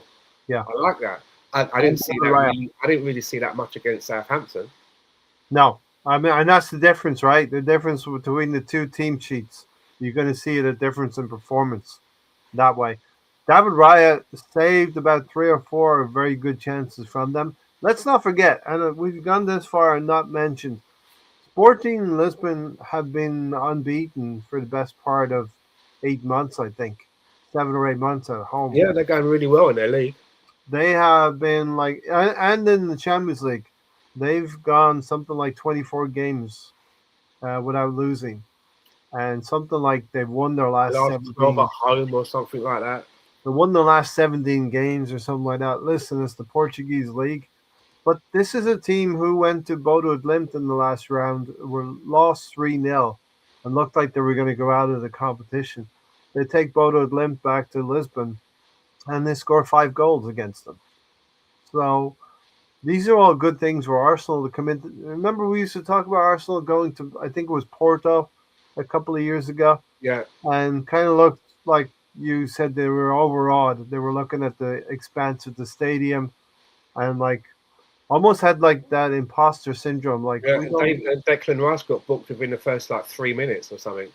imposter syndrome. Like we don't belong here. I think now the Arsenal players believe that they belong in this competition. But when you can go to Real Madrid's place and beat them, Yeah, that's got to give you confidence to go anywhere. You know, I'm yeah, getting that. It's just got that has to count for something, right? yeah, 100%. And we just need to unlock As a like footballer, you'd be thinking you can't beat that. So you know, and then the current holders, and I don't know, were they the current holders that season? Yes, current holders. It was that season that PSG won it. So you're doing the current holders of the Champions League comprehensively over 2 legs. That's got to give you confidence. yeah, Do you know um, what I mean? yeah. Definitely. Martinelli sensed the other urgency to make something happen, said the ex gunner. Arteta out, Seskin. I mean, I wouldn't be saying Arteta out, but I would want to see a modification of our style to be a little bit more open. Not necessarily open play, but Can I to ask you play something? faster. Just while we're talking about Martinelli, he's someone who seems to be lately who blows hot and cold with the fan base. Yeah. I remember when he first came to us, we were all quite excited. I remember we got him like from the fourth tier. I think it was the fourth Fourth tier, tier the Brazilian of Brazilian football. for like 8 million. 7 million, I think it was. Do you know Yeah. what I mean? And I Yeah. think he'd already had 3, maybe 4 trials with Man United and never got signed. And then we got him. Yeah. And then there was that standout goal, wasn't it? His standout goal, that kind of his announcement goal, the one against Chelsea. Chelsea, Yeah. where it was almost like almost reminiscent of Dalman's goal. You're picking the ball up, where it pops out, and it's just you and maybe another player, and you've got the whole ground, the whole grass in front of you, and then it's the keeper. Hmm. That was kind of like his breakout goal, his breakout moment. I remember watching it down the pub here in Vancouver. and he's got some low numbers. He's had some low numbers in the league, but had Yep. some good numbers in the Champions League, right? Yep. Yep. Yep. Yep. So where do you think he still has a place in this team moving forward? Where do you see it? And for me, I'd like to on that left side of the midfield, which is we've got a few players that can play there, but it's mainly Trossard or Martinelli you think of for that side, right? Yeah. And I think we're at the stage now when we get into an opportunity to make some changes. I think that Trossard needs to be the one that we let go for as little as we can get. Won't be very much, right? Yeah.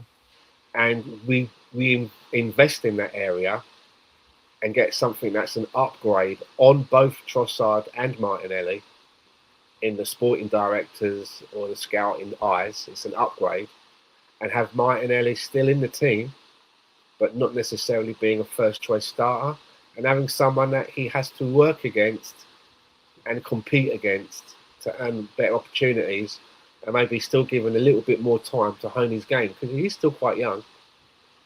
And sometimes he shows you some really good flashes of what he can do. Yeah. So I would be willing to not basically just cut Martinelli loose and they get out of here in the summer. You'd be willing. I still think that he has something to offer, but I think Okay. he needs to have someone that's better in front of him, that he has to, someone that's properly better than him, that he understands why he's not a starter. Whereas he probably felt that he probably felt that he's Trossard's equal, right? He needs someone that, and so it gives him something to learn from, and to maybe just try to raise his game a little bit more because he knows that this is the guy that he's got to keep out. It's no good getting rid of Trossard and buying someone that is the same level or worse. Yeah. Because then that's not the answer, right? No, we're talking. It's got to be an upgrade. We're talking about raising levels. So Gabriel Jesus, right? Gabriel Jesus leaves. We have to bring a player in who's maybe a little bit younger, a little bit hungrier, and Perfect person. The perfect can. person for that scenario for me. If now that we're moving to the front and you're saying like Gabriel Jesus, Yeah, but and now there's a spot there. yeah. For me, the person, and I would be like for that summer, make that like the big deal.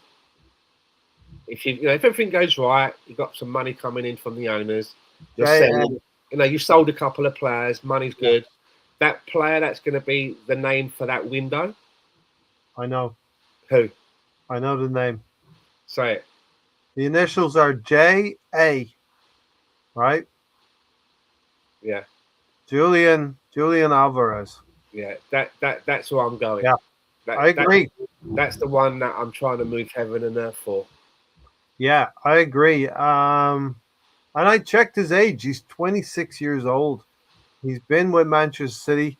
He's done some things with Manchester City. Now he's moved to Atletico Madrid. He's playing a system under Simeone. And we'll get to that side of the draw as well and what they did against Barcelona. But yeah, that is a player that you would move heaven and earth for. Now we're talking Declan Rice money in order to bring Julian Alvarez in. Maybe even more than Declan Rice money.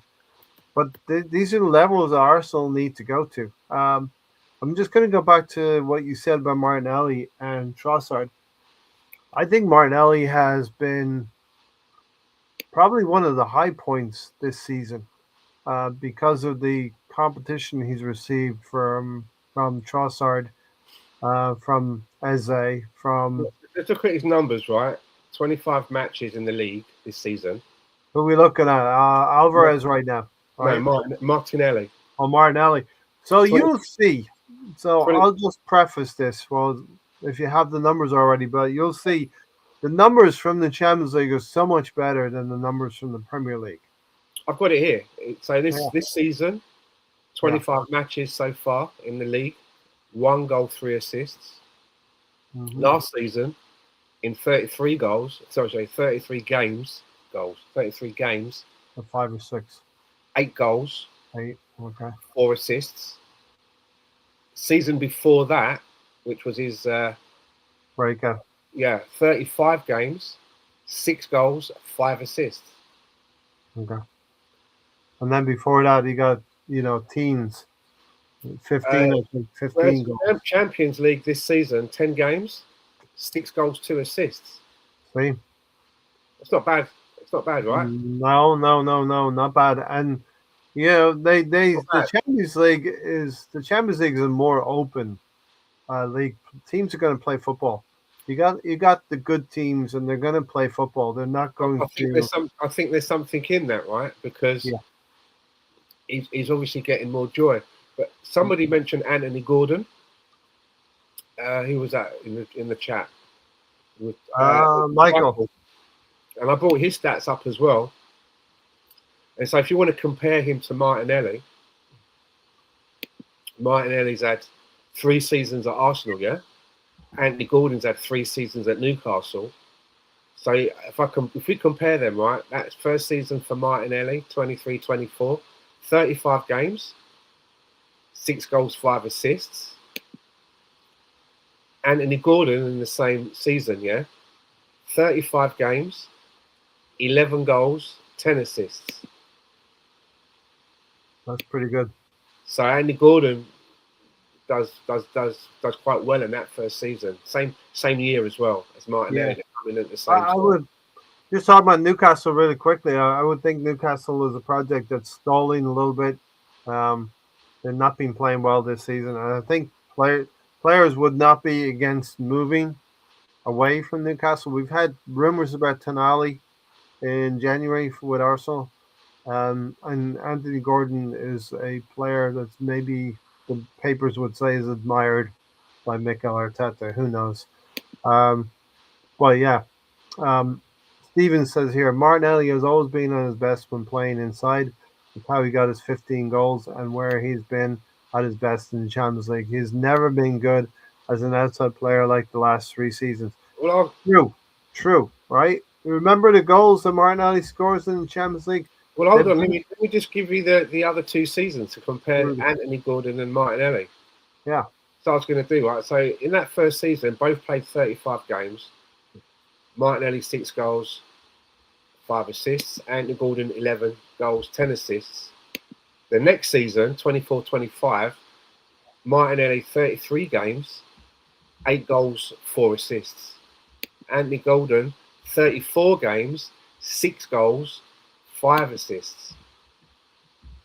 all right. Quite, it's quite Michael, similar, but more good night, goals than Michael. Martinelli. But okay. Then this season now, both have played 25 games. Martinelli's got 1 goal and 3 assists, and Anthony Gordon's got 6 goals and 2 assists. But there have been some games this season for Gordon where they played him as a striker in a number of games. They've not picked Walter Mead or is it Jacob Ramsey? That's there. They've not Wissa. They've been playing some games with Anthony Gordon as a striker. Yeah. And I'm just the point I'm trying to make is Anthony Gordon an upgrade on Martinelli to you? Or are they No, sharing a similar floor? yeah, they're similar players. I mean, Then that's not an similar. upgrade. In terms of the output, they're similar. Okay, they have maybe different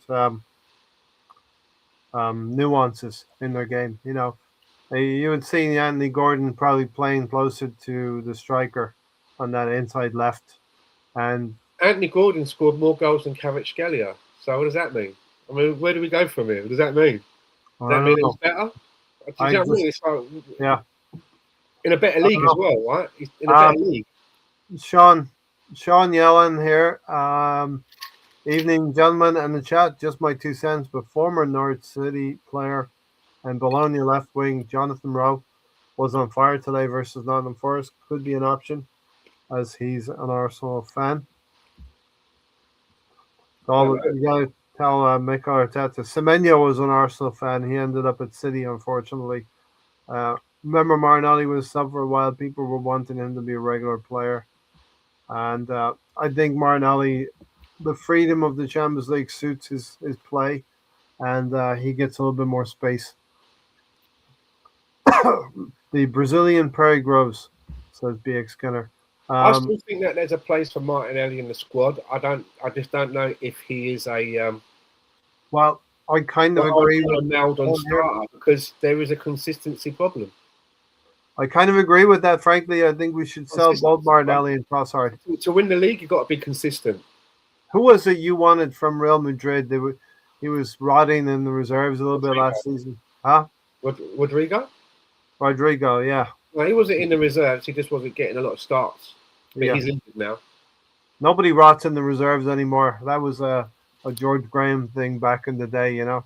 Stick him in the reserves, he'll learn. But now it's players have a value that they have to cash in on.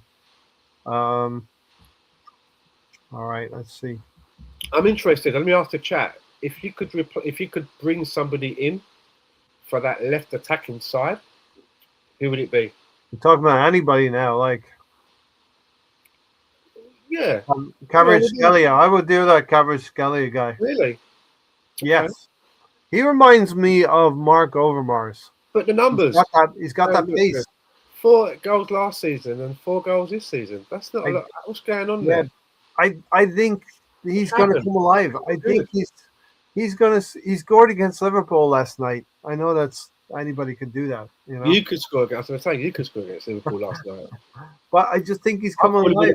I could probably give you the assist. I unfortunately I hope I'm wrong. I don't know what team. Let's say I'm going to throw this at you and at the What about the other two that play for that on the wings at You got Vinny Jr. and you got Mudrick. no So for you want Mudrick, Stan? for Paris? Barcola, does he play on the left sometimes? Barcola, and they got the other one, I Douay. think he's more of a striker. They seem to have some good players that are wide players. I don't know if maybe one of those is a right winger, not a left, but Michael asked, should we buy a new midfielder? There's a lot of good mids out there, Anderson and Wharton, etc. I think Wharton is a good player as well. I think midfield somewhere we want to fortify this coming window as well. but again, if you think about it, depending on the formation, right? If you're going to bring in a midfielder, when will they really get to play? Because Declan Rice is a nailed-on starter if everybody's fit, right? Whether you're new or old. Yeah. Yeah. Yeah. Zubamendi, unless he's upgraded upon, but currently I probably wouldn't see why that would be, as he's just been recently purchased. Seems to be a nailed-on starter. That's 2, right? Yeah. And at the moment, it would seem if everybody fit, who's going to be the next one? Odegaard, right? Irrespective of form, but they're starting. Okay, there's room on the bench. So what I'm saying is somebody like I would pick Eze over Odegaard. but you're not. But I'm talking about this manager. Yeah, this Him. manager. Not you or me. Mm-hmm. What we would do, what he's going to do, right? So if you're talking to an Adam Wharton and you're saying, I know that you play every week where you are, but come here, he's thinking, when am I going to be playing him? Because that's who you're picking when everyone's fit. So am I just waiting for someone to not be fit or to be tired? We can't play Odegaard, Zubamendi, and Rice for every game. I know, exactly. But you know that's what you're coming in to do, right? You're coming in to be relief. Yes. And then maybe you look at someone like a Norgard and you're thinking like, well, it didn't work out well for him. It's a hard sell, right? It's a hard sell. It's like someone like a Wharton is probably going to want to go on and be a first team somewhere. So you got to think about these kind of things, right? Yeah. I don't know. Sean said we may also go for Livramento if we do sell Ben White. I think that's not a bad shout. I haven't actually thought about right backs yet, but I do think that Ben White. I will say this now, right? Everybody knows that there are areas of the team that need to be strengthened more than others. But I guarantee you, when it starts ramping up to transfer time, whenever it may be, the first Arsenal signing will be a defensive player. Whether it's a young prospect kid or whether it's someone that might be contending for the first team. And think about I this. guarantee you now, Yeah. first signing that Arsenal makes is a defender. Think about this as well. The World Cup is going to happen, so Telling it you. either happens very quick and early in the window, and the players gets transferred to Arsenal before the World Cup, or more likely, there's a two or 3 week window or 4 week window at the end of the World Cup. As the World Cup teams get eliminated, the international teams get eliminated, those players will be looking on the back of a good World Cup maybe to get a move as well. You know, it used to be the World Cup was a showcase stand for players coming maybe from Eastern Europe or African nations would get their moves. You know what I mean? As we watched World Cups in previous But years. hasn't there always been like a thing where you have players that have looked really good in the World Cup Yes, and then it kind of elevates them and then there's a and big done. move and then it don't really. Uh There's one I'm thinking of. Right, okay, what James? There's one. Remember him? James. huh. No. His name's spelled like James, but it's pronounced Oh, James. yeah, James Rodriguez. Yeah, Yes. There's one. yeah, yeah, Do you know what I mean? It was his what he done on the international stage, yeah, which got all the eyes on him. yeah, And then when he got sold for big money and that, it just didn't really seem to replicate. You know what I'm getting at? It didn't live up to expectations, we should say. yeah. Another Um, one, Denilson, not our Denilson, the winger Denilson yeah, from Brazil. yeah. Didn't work out. Steven says, Stan, that's a hard question to answer because if we do by an act of God change styles, we will need a totally different type of winger than what we needed this season. So yeah, I mean but I think in some ways the player will inform how we're going to play, but also Mikel Arteta is going to inform the player how he's going to play as well. Um, Do you know? Do Johnson, you know something that I heard today, right? And I thought to myself, that's not. It doesn't seem like a mad take. Do you remember when people you always used to say Martinelli playing through the middle? yep, I see Martinelli as a striker. Do you remember there was a lot of that talk?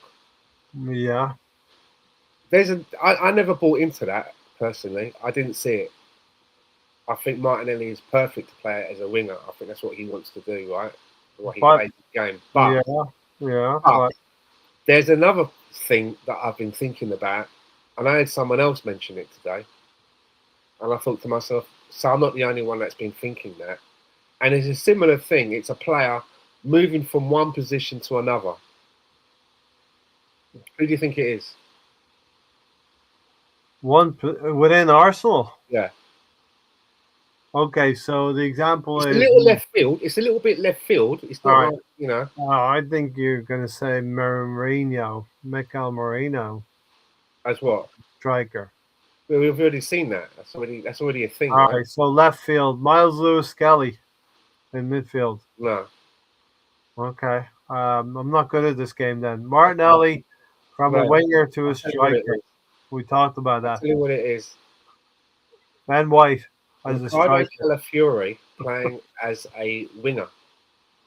It would be interesting because Seeing he what he could do when he hasn't got to start from the further down from the field, that his starting point is higher up the pitch, where he'd be reminds me. receiving the ball. I'd like to see what he could. Someone else, Remember, yeah, someone I Sean just come in there. yeah, Sean Calafiori did at the left same wing. thing. Calafiori is left wing. I'd like to see how that would work. And sometimes you have to have a forward-thinking manager to maybe try. And the best example that I can give of that is Gareth Bale and Saka, both who started as I was forward going to say Gareth Bale. I was going to say Gareth Bale because and they Saka. both played. They both played Both, fullback. Yeah, I don't know what they did in their youth or coming up, but when they yeah, came into the first team, yeah, which was their dream, right? Whether it was their position or not, they played at left back, right? yeah. But then for whatever reason, foresight, what people do in training, I don't know. Both of those players got moved to wings, and seemed to be better for that, right? Hey, Sean And said I did, Calafiori and I did hear that was, Calafiori, as a was youngster, played as a forward. yeah, Calafiori was a striker. So Listen, he's not Sean, shy, right? He's not shy in that area. So yeah, I wonder if it's something that could be looked at. Sean, if you're enjoying the podcast, become a regular. Hit the subscribe button, and you'll be notified I'll be when right we back. go I need live. a refill. Yeah, if you're enjoying the chat, Sean, and we're enjoying having you here, hit the subscribe button. You'll be notified when we have shows, mostly Thursday night forum, sometimes Sunday shows as well. So love to have you on board. Sean said maybe an unpopular opinion, and you can rub shoulders with the rest of the crew in here in the chat box. Maybe an unpopular opinion, but I think that regardless of whether Arteta is successful in the league or the Champions League, I think he should walk away from the job, leaving a high and the foundation you've built. Arnie Slot, listen, I like Liverpool. Um, because they're not a plastic club. Um, but I do like to banter them a little bit with what happened to us last season. Um, what happened to us last season threw me a little bit, depressed me a little bit, and mild. Didn't want to do podcasts because we didn't strengthen in the January window, as you know, and Liverpool went on and won the league. Um, So, yeah, what's happening to Liverpool is Arnie Slot could have and should have left on a high, but what you're doing is trying to build a dynasty, and I think that's what Mikel Arteta is going to try to do. I don't think that he will um, leave. I don't think that Mikel Arteta will leave. Where Tony Turner has just joined the show and from a very red. Uh, The room is a red light district. Tony Turner, true, true to form. Tony Turner, Yep. you got you got the red light on. It's either very Arsenal or very something else. So how are you doing, Tony? Yeah, but both would work. you you are something else, but you also are an Arsenal fan and supporter. So we love you. Um, yeah, what do you think? Mikel Arteta is building a dynasty here. He's not going to walk away after I tasting success. it, it's still he has to win at least one competition. I think he almost has to win both of them. He's lucky that we stole the game yesterday. Did not deserve that win at all. You take the win where you can get it. If the opportunity I presents, you can win a game in the 92nd minute and you can win a game in the second minute, you know? or you can lose it in like the 12th minute, like 20 Or years ago. yeah, 20 years ago. Oh, so you're going to lobby for this watch along pretty soon, aren't you? Yep. If we get to the final, Ray, we That, have to well, finally you and I, go through the yeah, trauma of you rewatching and the I game. will go through the trauma of the Champions League final 20 years ago in But the it's hope. really not trauma though, because for like 70 minutes it was still good, even though we got a red card in 12 Yeah, minutes. yeah. World Cup tax says Sean Enzo Fernandez in recent time is definitely better than James Rodriguez, but still not worth 100 million. Um, Ray Arteta didn't change anything for Gyökeres, so why would he for a winger? I think we might have modified. I think Victor Gyökeres. We got to give him his flowers a little bit. Stan is back. How long was I Oh, away for? I mean, fucking Tony's here. yeah, How long was I Look, away for? it's green. he's got his green lights now. He had a red light on before. Now it's blue. But you never know what to expect with Tony. There you go, Ray. There you go. Roxanne. That's for So, Arsenal, Stan. It's nothing else. You know, Timber is an 8. Yuri and Timber could definitely do that job. Calafiori was a striker. Timber can play the partey role. But And but doesn't he already play as an 8? Timber, Yeah. yeah. Sean, What's the I deal with Timber? was How hard. long is he out for? Yeah, that's an important question. You know, how long is Timber out for? When will he be back? And that's a question I wanted to pose to now that Tony's here as well. Stan and Tony. And can I say as well? I think Ben White's got a lot of flack. All right. Well, that negates what I was just about to say. I think Ben White is a capable player, and people act like Timber doesn't make mistakes. But All right. but Stan, Right? he And cannot. hold on, and it's not like Ben White's being chosen over Timber. He's having to come in and plug that hole. Yeah, but he can't play as an actual fullback So what do you want to do? or a wing back. I know, but we I- can't. He's not keeping Timber out of the team. Timber's not available. That's what I'm saying, right? So who else is going to play there? Who else would you going to play? I've got a name. I got a name. No, don't say Mascara. Yes, No. Mascara. No. What's he done wrong? He's not as good a right back. He's okay, but he's not a better right back than Ben White. He's better played. centre back. He's been a better player this season than Ben White has been. No. Yeah, let's go to the chat. The chat can There's been a decide couple this. of times where he's messed up, but he's lucky that he's got good recovery. Okay. Do you know what I mean? But he's messed up. Yeah. I just think that But he's recovered. what I'm saying is it's not a case that Ben White is being picked over Timber. Timber's not available, and I think Ben White is I think he's a good player. All right, let me know in the chat. Ben White or Mascara. Ben White cannot hold up and do the play that Arteta wants him to do. He can be an actual right back, but he can't be the wing back that Arteta wants him to be.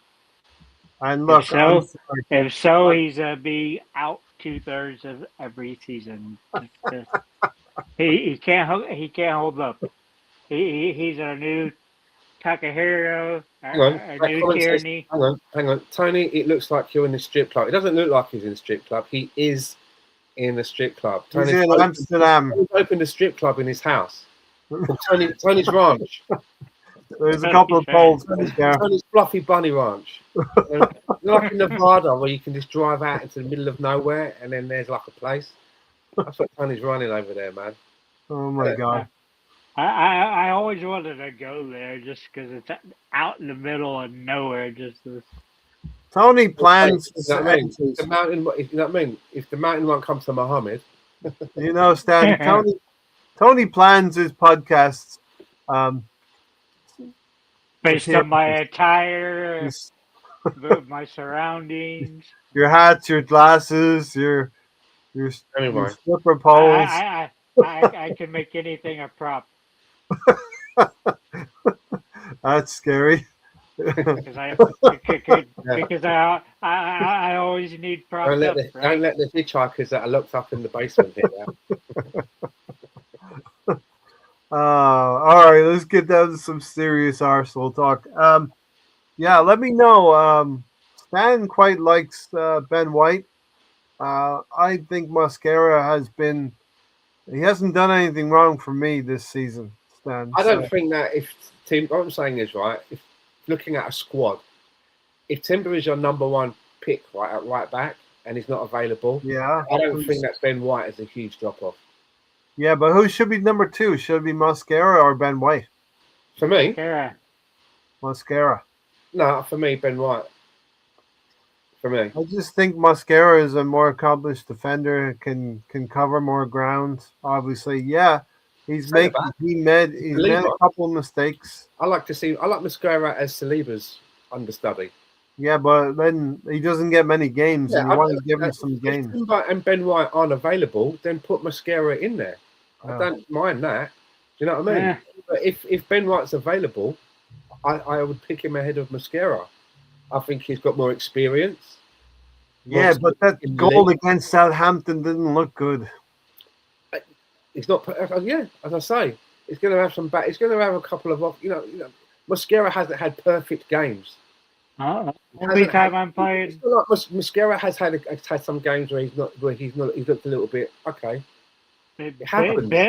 It does happen, but I think overall, I think Ben White at right back is a better footballer than Mosquera, especially in this Arsenal team. For this manager, he's got more experience. Yeah. Come on. Tony? Yeah. I'll go by what he likes to be called. Benjamin should only play if Saliba is hurt. Other than that, he should not make the pitch. Okay. Because he cannot do what Arteta wants him to do. We don't get to choose the team, and it looks like Mikel has gone with. I like this comment there from Misfit. Timber kills our offense. He's a great defender, but I've seen too much of him playing on the inside where Saka is at his best and just getting in the way.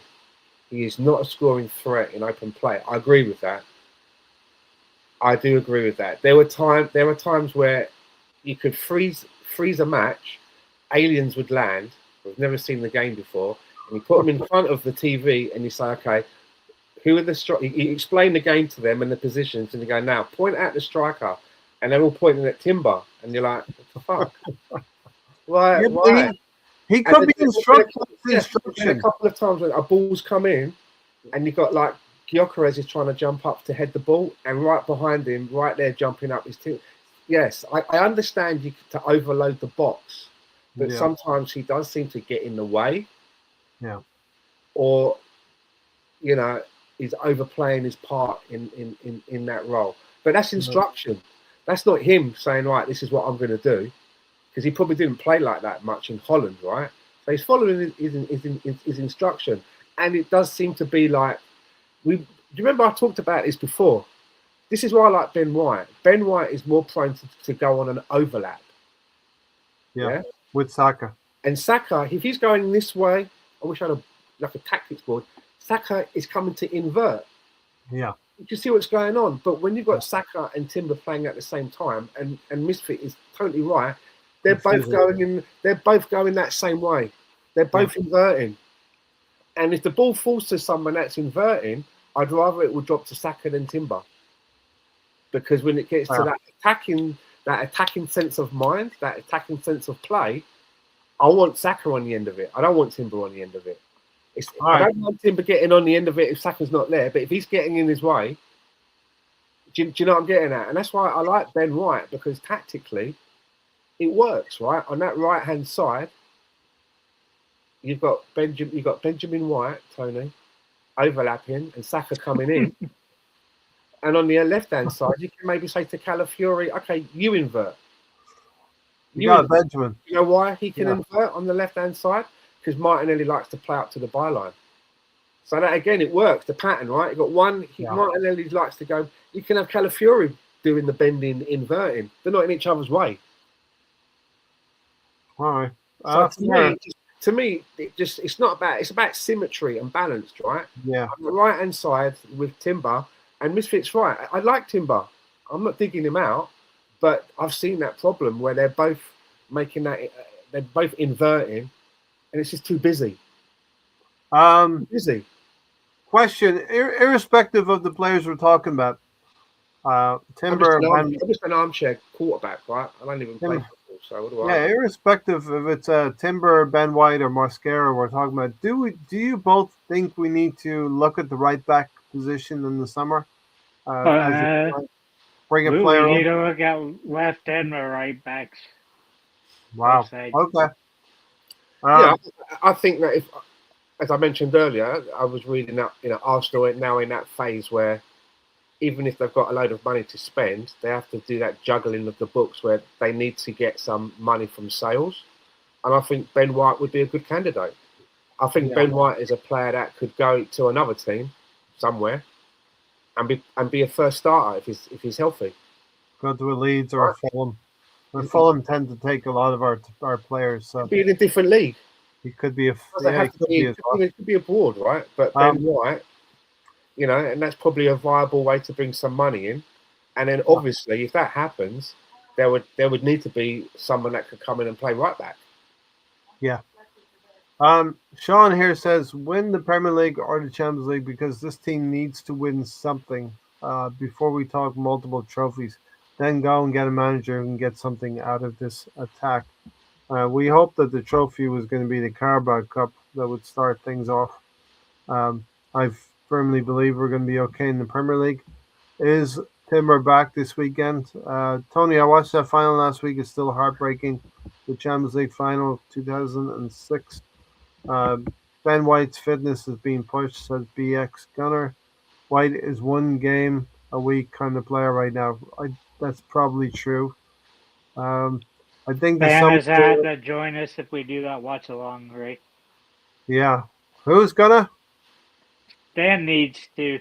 I don't think he was down for it. Rewatch of the Champions League final um, later this season. I think this summer World Cup we are in for a rude awakening. This summer we're in for a rude awakening. We have a lot of players who need to go But or be this upgraded is on. a second mention of World Cup. Yeah. Should we have an eye to the manager window and be looking at what some of these international managers can do? I Just, don't just, think we're just talking looking at about that last message, if you can put it up. which one.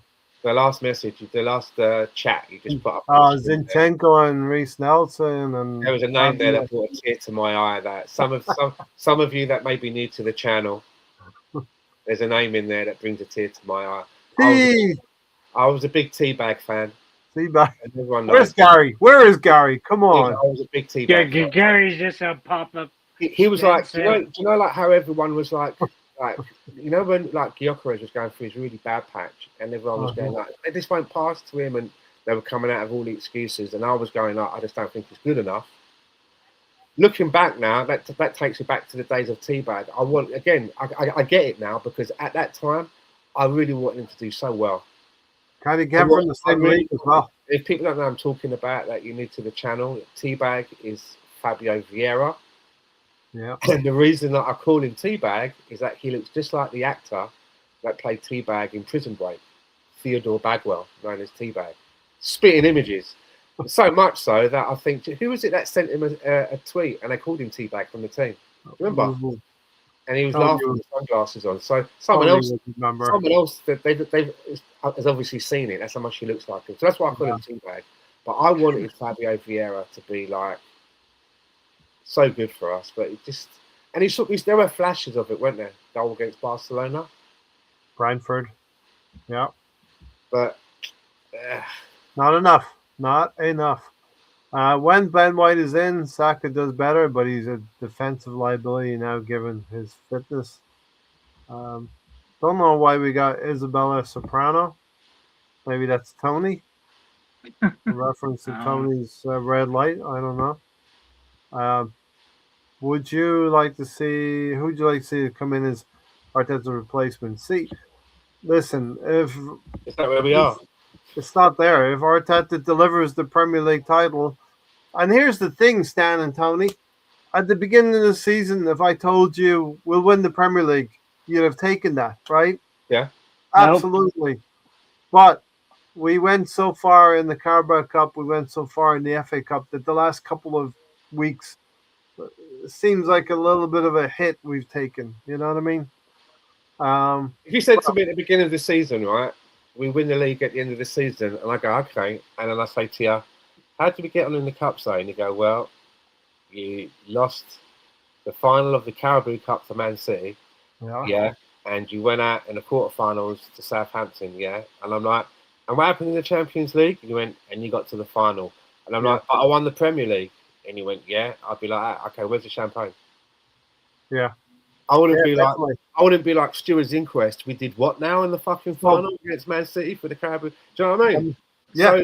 So it's all on. And someone mentioned in the chat, like, you know, if you win this or that, great. But then we sack Arteta for someone that knows who can do more of the attack, right? Yeah. But you got to look at it this way for the owners, right? You got to look at it.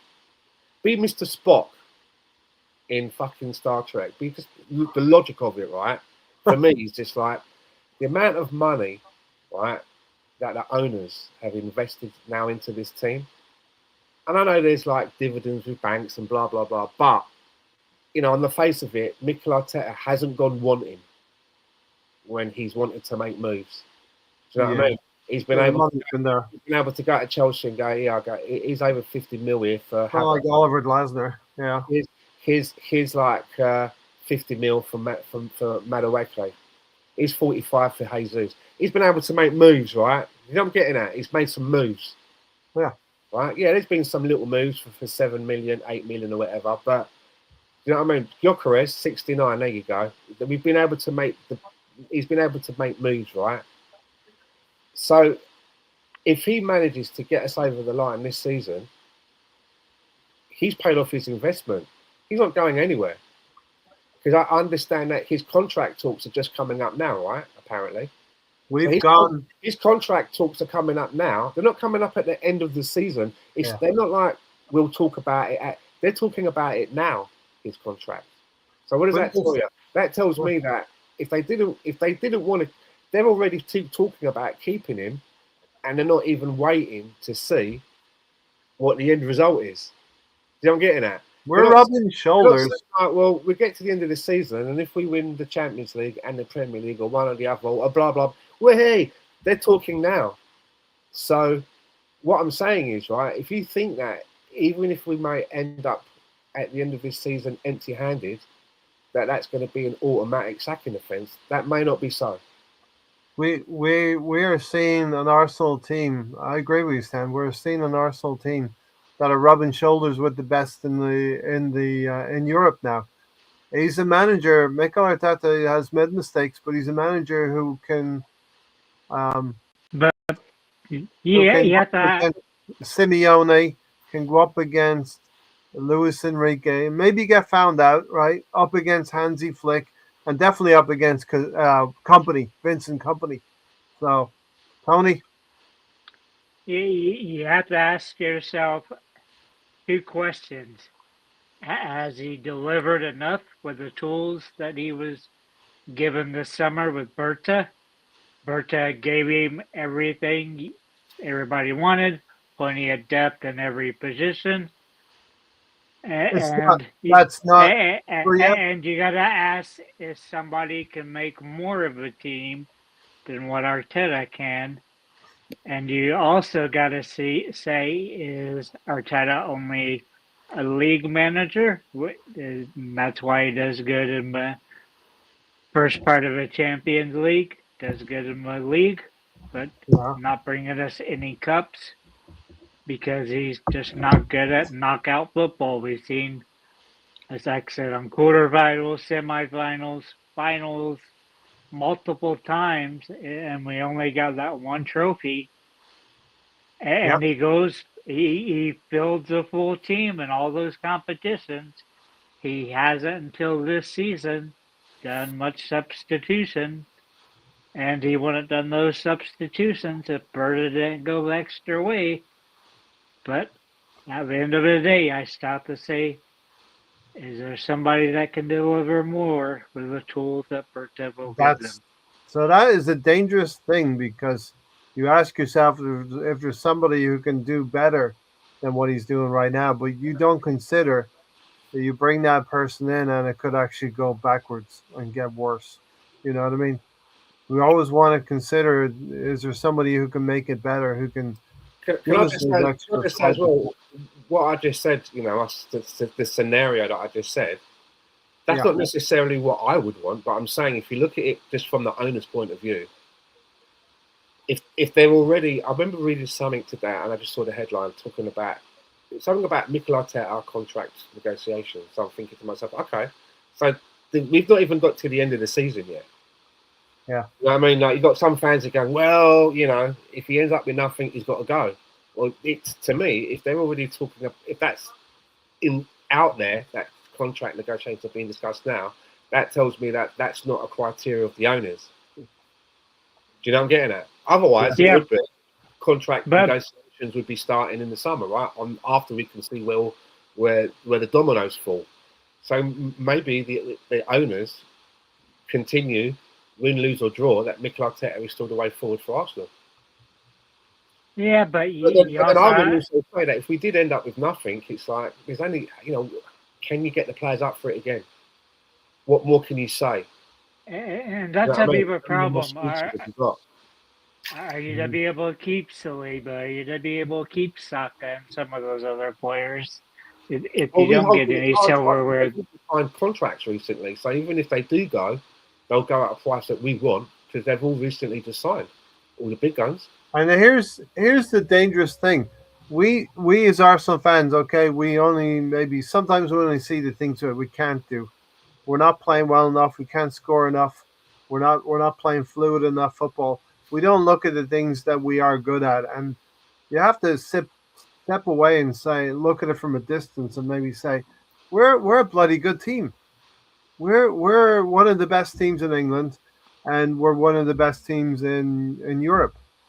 And if you're Saliba, you can see that, right? If you're Saliba, what teams would you go to? Would you have the ability to go to? Maybe you go to Real Madrid, and Real Madrid are not guaranteed to win this Champions League either. And it's not about money, right? Because you've just signed a contract, so you're obviously happy with what you're earning because you've just put pen to paper, right? Yeah, and Family, uprooting, you know. disappointing. Like Declan Rice is disappointed when we draw 2-2 against Wolves a few weeks back, a month or two back. But that was a disappointment in the league, but we're still 9 points clear in the league. Like nothing has changed there. You have that momentary disappointment of these players should do better against Wolverhampton Wanderers. These players should do better against Liverpool. Should do better against Nottingham Forest when we drew those games. But they've reclaimed the points lost there. They've reclaimed them by beating the likes of Chelsea and you know some other teams. Everton, that was a difficult game. We came through in the end.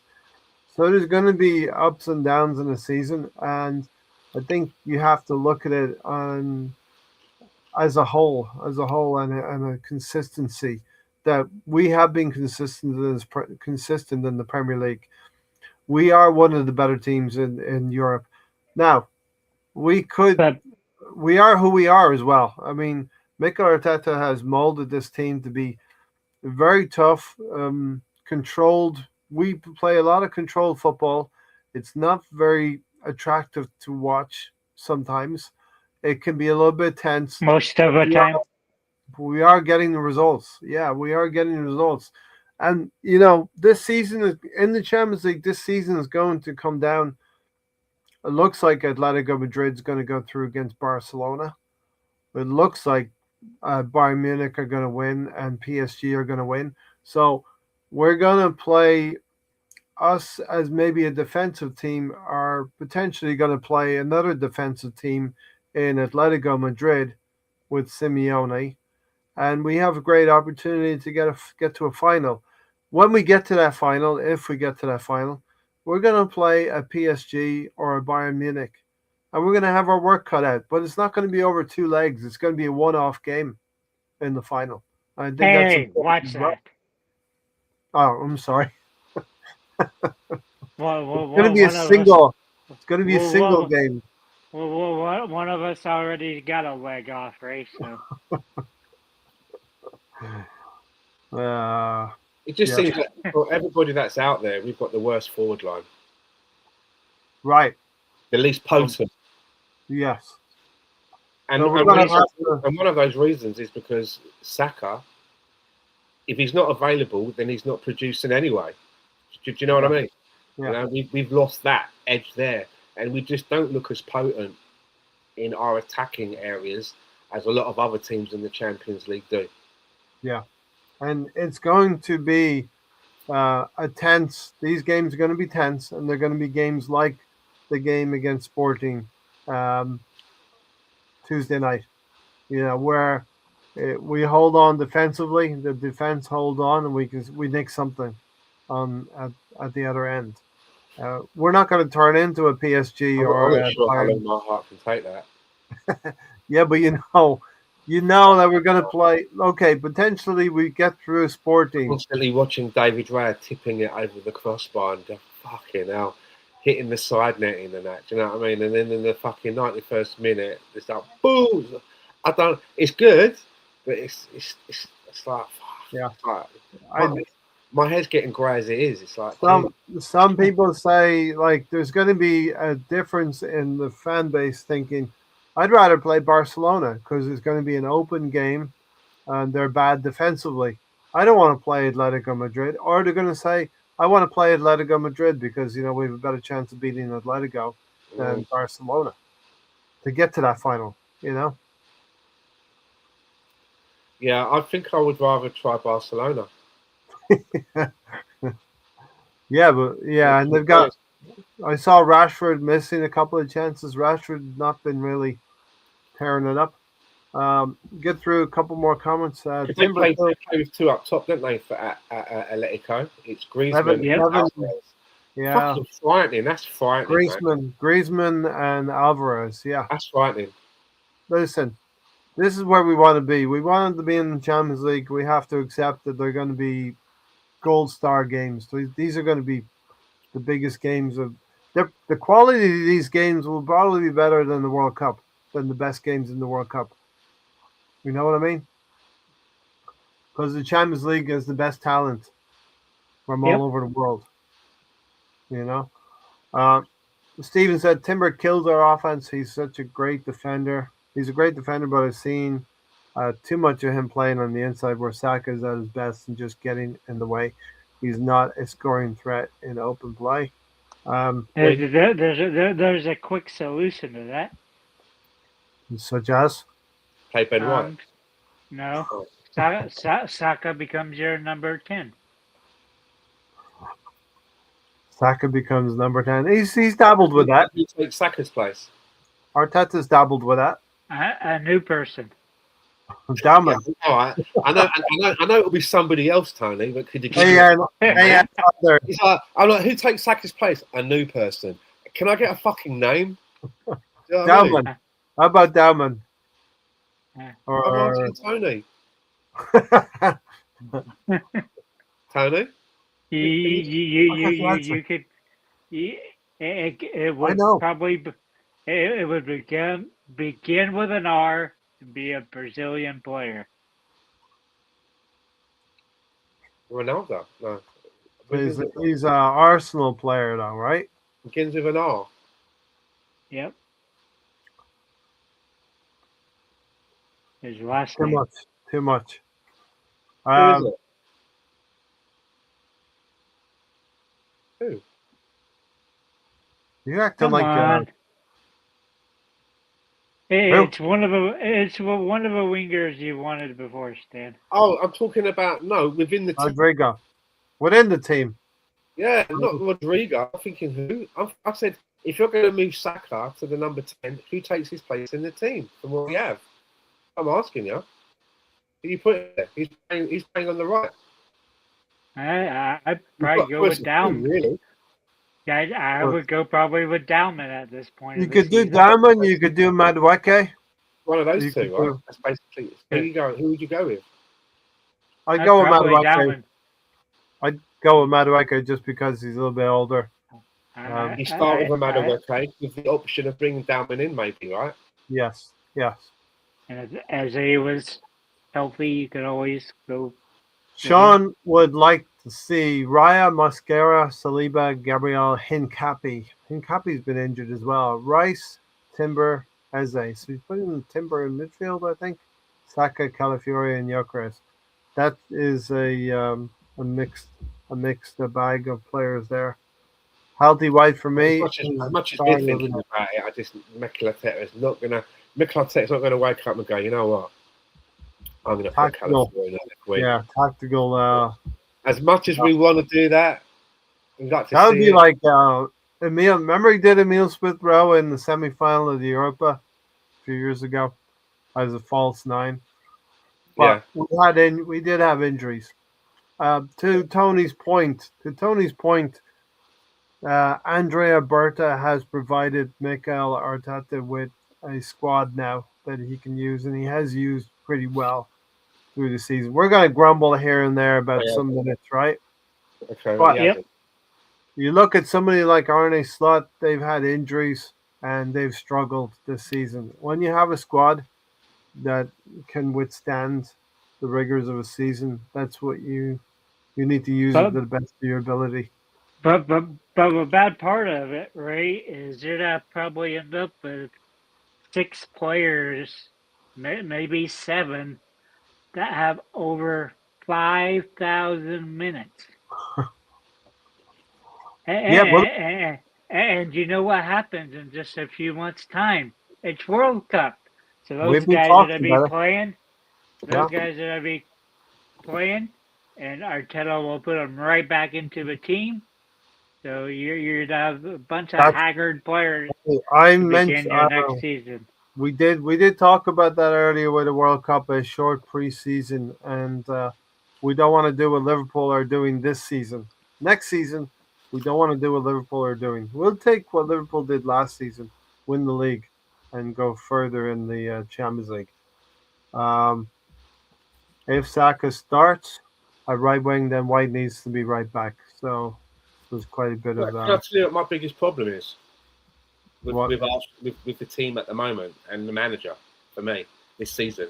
My biggest problem with Mikel Arteta this season is that we went out of our way in the last transfer window to make some really canny signings that could really bolster the squad.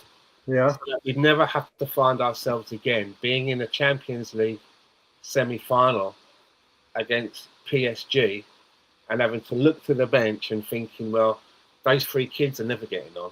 So they, yeah, you know what I mean? But that's all we've got. We couldn't just put out empty chairs. We had to put some bums on them seats, and that's what we got. And I yeah, remember seeing Mikel looked at the bench, and I was thinking, like, well, that needs to fucking change, doesn't it? And we did that.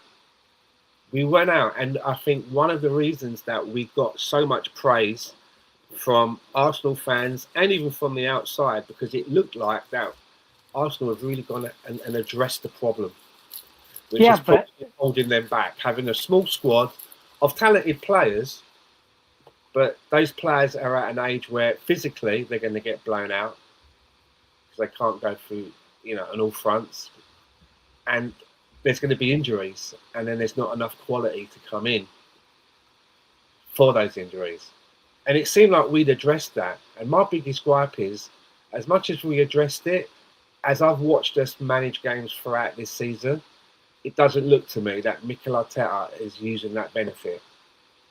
There are players. There's been times when there's been like games where it's basically over, and there's still players on the pitch that shouldn't be on the pitch. yeah, That are important players. When there's someone on the bench that could come in and take those few minutes and be a little bit more involved, but you're being that. I just think that for all of what we did to ensure the mistake that we had previously, now that we've got that, me personally, I just don't think that we ever used it properly. yeah. Because I'm looking And at the team now, and there's so many players that just before this international break, I don't know what they're like now, but there's like from a Southampton game and that. and what's annoying. What's going on there? And if they're not physically tired, is it that they're mentally tired? Because as I said, a player like Norgard, that was an ideal time to platform himself, and he didn't really do it that much. And he said, "You're being a bit harsh." Okay, I lifted it up a notch and said, "Well, look at Jesus. If this is someone that really wants to platform himself, a player that's on 200k a week, and might be vying for a move and wants to put himself in the shop window, who's looking at that performance and thinking, well, we need to buy that guy. We need to match those wages. Yeah, That's the guy that we need. We're going to yeah. pay that much as well each week because that's the guy." No, that didn't happen. And you just think like, what's happening there? How can that be? Dick, How can that be? can you imagine how much of a fresher Rice you would have? I was to make this point before Stan went on his monologue, but but you have Norgard who has under 90 minutes Premier League minutes this season. That's outright criminal. There's no excuse for it. Why run Rice into the ground, Zubaminde in the ground, when you have somebody perfectly capable, perfectly good age for a Yeah. midfielder, Premier League experience, and the guy hasn't played 90 minutes for you? Was he not a Mikel Arteta choice? Was it a Berta? That's what I've Was wondered it all someone that season. was it someone that he wanted, and he's watching him every day doing training, and he's thinking, like, I'm not seeing it. Could be that, right? We don't see the guy every day. Who knows? But he has to be one of those And that Arteta really didn't want. That was a Berta signing, and Arteta just didn't want him, so that's why he hasn't played him in the well, league. we But don't know do that. you remember though when we were so knackered, he had to start and he had to play as a centre back. Remember that? Yeah. Yep. And he gave a good account of himself. Surely, if I'm the manager, I'd be like, yeah, you do for me, mate. You'll do for me. When I needed you, I had to play you out of your position, and you give me a performance like that. I remember that. I can count on you. I like that. Do you know what I mean? I don't know. Who knows? But Yeah, I mean, it doesn't make. It just doesn't. It's just my biggest gripe for this season is that we addressed what I always thought was the biggest problem, but we also mentioned Stan and he's never before utilised it properly for me. before Tony came on. We also mentioned Norgard played in the FA Cup quarterfinal, and that was his opportunity to step up and be counted, and And that annoys me. found wanting a little bit. You know what I mean? Really annoys me. Yeah, and Norgard should be should have been used throughout the league. We get into a 2-1 or 2-0 lead.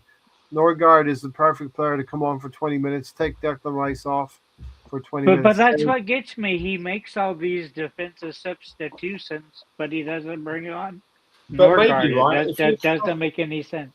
Yeah, if you handled the season properly from the beginning, maybe you could find yourself in a situation where in the quarter final of the FA Cup, Declan Rice can start that game because he's not fucking wiped out. yeah, He's been managed through the season, and Norgard could be coming on with 20 minutes to go. Declan Rice. Did you know what I'm getting at? Because Norgard hasn't been used, other players have had to play more. And then you've What? had Marino go out injured, which has even compounded it even more. And he still has been sprinkling with the Norgard.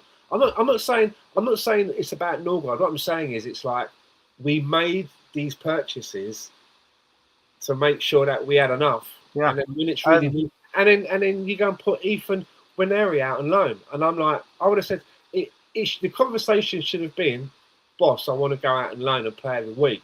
And then you're going, don't worry, you're going to play games. Yeah, but look at it, everyone's in the team. And then you're like, listen, they can't all play every games. And what, you don't think anyone's going to get injured? You're going to get games. Look what happened. You're going to get games. Don't worry about that. You will get games.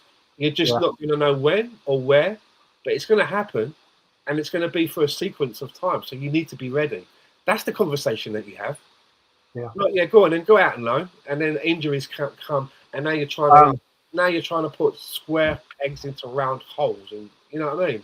Doesn't make any sense. Declan Rice strikes me as the kind of player who needs to be protected from himself. He needs to be protected from himself. So Mikel Arteta's got to be dragging him off because he's going to run every blade of the grass on the pitch, everywhere on the field. Sean said we're a fantastic team, and that is why I think the weakest link is the manager. Imagine what Luis Enrique, Zidane, or even Xavi Alonso could do with this team. Yeah, I mean, it's always it could be better, or it might not look as good. I mean, Xavi Alonso went to Real Madrid after being a winning manager in the Bundesliga, Invincible's winning manager in the Bundesliga, and treble. It didn't work out at Real Madrid. I'm not saying it wouldn't work out at Arsenal, but you have to be careful about. Real Madrid's a different beast, right? It's a very political, very player driven. Yeah. I still But think but if we had a better manager, we could have gone invincible this season. All our losses were because the manager didn't have any answers or plan B. What he'd take the eh, wins. He'd take the wins with the losses as well. I mean, he was there when we won when we won the games as well. I I'm think not that saying I know Mikel's got problems. Mikel Arteta would have trouble if he became the Real Madrid manager. I think that when it comes to managers, him and Xabi Alonso are in the same sort of mold, where it's about values and if you turn up late, that's a problem. These kind of things, there are no superstars. It's a team thing. That kind of philosophy, which is where I think some of these young managers manage now. That's all well and good, but that doesn't work at Real Madrid. Do you know Yeah, what I mean? Like, if you remember, like when they lost that cup, the cup final of their version of the FA Cup, and the manager told everyone to come over to clap Barcelona off, like a salute thing as they come off the thing. Mbappe was like, and the players, Mikel, you know what I mean? The manager was left on his own. That's what I'm talking about. That's how it. That's how it is at Real Madrid, and you could see Mikel Arteta doing the same thing. Okay, we lost that one, guys, but we're going to go over there and clap them off because in his mind it's like this is the lesson to you. Next time you want to be the ones clapped off. But they have players that are just like we don't buy into that. We do. It's that kind of a place, and that's why he wouldn't be the manager long because the players always win. yeah, Always win. yeah. Sean, we talked about the Carabao Cup final at the beginning of the podcast. We agreed with you. David Raya should have played in the Carabao Cup final. We were still pissed about it as well. Yeah, Real Madrid. Real Madrid is a very, very difficult environment for players or managers to thrive. I agree, Stan, about two managers being similar in values. Difference between Arteta and Xabi Which is Alonso. why I think Others that shown as a more trophy. which is why I would say that if you had to say to me right here and now, let's say something happened and I woke up tomorrow morning, it's like you've got to pick a new Arsenal manager right now, right now. Yeah, Something big's happened. Mikel Arteta has been kidnapped by aliens. We need a new manager. Who's it going to be? I would say from those that are available, which would have to come in to work in the environment that Mikel Arteta has created, the philosophy of the club and the players that manager would have to work with, Xabi Alonso for me would be the choice because I think that he has that similar way of the values of a club. Yeah, maybe the tactics would be different. I'm not saying that, but I think that he would be a good fit from Mikel Arteta. It wouldn't be like a really huge, drastic change. yeah. If that makes Um, sense. all right, let's round up the Champions League a little bit. We talked about Liverpool and PSG. We feel PSG have too much for Liverpool. It would be interesting if Liverpool get the first goal at Anfield next week. However, unlikely. I think PSG owned them, and Liverpool were could have been beaten 5 or 6-0 on the night in the Or don't first. even start Salah. They didn't even bring on Salah. Yeah, and Don't that even speaks start volumes. bring him on. Yeah, it's Robertson said that he's off. I mean, Kirkes again. They got right backs and left backs that don't work in that system. Yeah. Both Frimpong and Kirkes, they're more wing backs. Again, they're two players that you could say, again, like we were talking about Calafiori playing as a winger. A player like Frimpong, you could say, I wonder what he'd look like as a winger. Yeah, because he's not defensively very good. So free him up of that defensive duty or Shackle. shackle, right? Thank you. On the other end, we have Real Madrid and Bayern Munich. Madrid got the goal back, having gone 2-0 down. Harry Kane looking pretty good. Diaz looking good. We talked about their front line. And Thierry Henry said that they are the most balanced team in the competition, which I think is a fair point. From front to back, they've got a good goalkeeper, a decent defense. German midfielders are always hard working. Isn't and they Harry have Kane on like almost 50 goals for the season in all yeah. competitions? Mm. Harry Almost. Kane. I Or mean, 48, 49, something like that. It's that close, right? he had to leave Tottenham to win some things, and I think he won a couple of Bundesligas now. Listen, Harry Kane he played for the enemy. Do you know what I mean? And we all used to take the piss out of him in any way that we can, in the Yeah, way that we could. yeah, But you have to give it to him as a striker, and a striker's job is to score goals. I would say more than anything, it's good if you can do some other things as well, right? That's always good. But to be yeah. a quality striker, you got to score goals. You know what I mean? And when I think of that, I think of I'm not going to put Thierry Henry in there, even though he scored goals, but he could do a lot of other things. But a player like a Shearer, you know, Yeah. Steven's you know, got an you're, 80 you're star. getting it. Thanks for being here, Steven. Thank you for being here, Those Steven. players that it's just about scoring goals. Yeah. And Harry Kane's a great goal scorer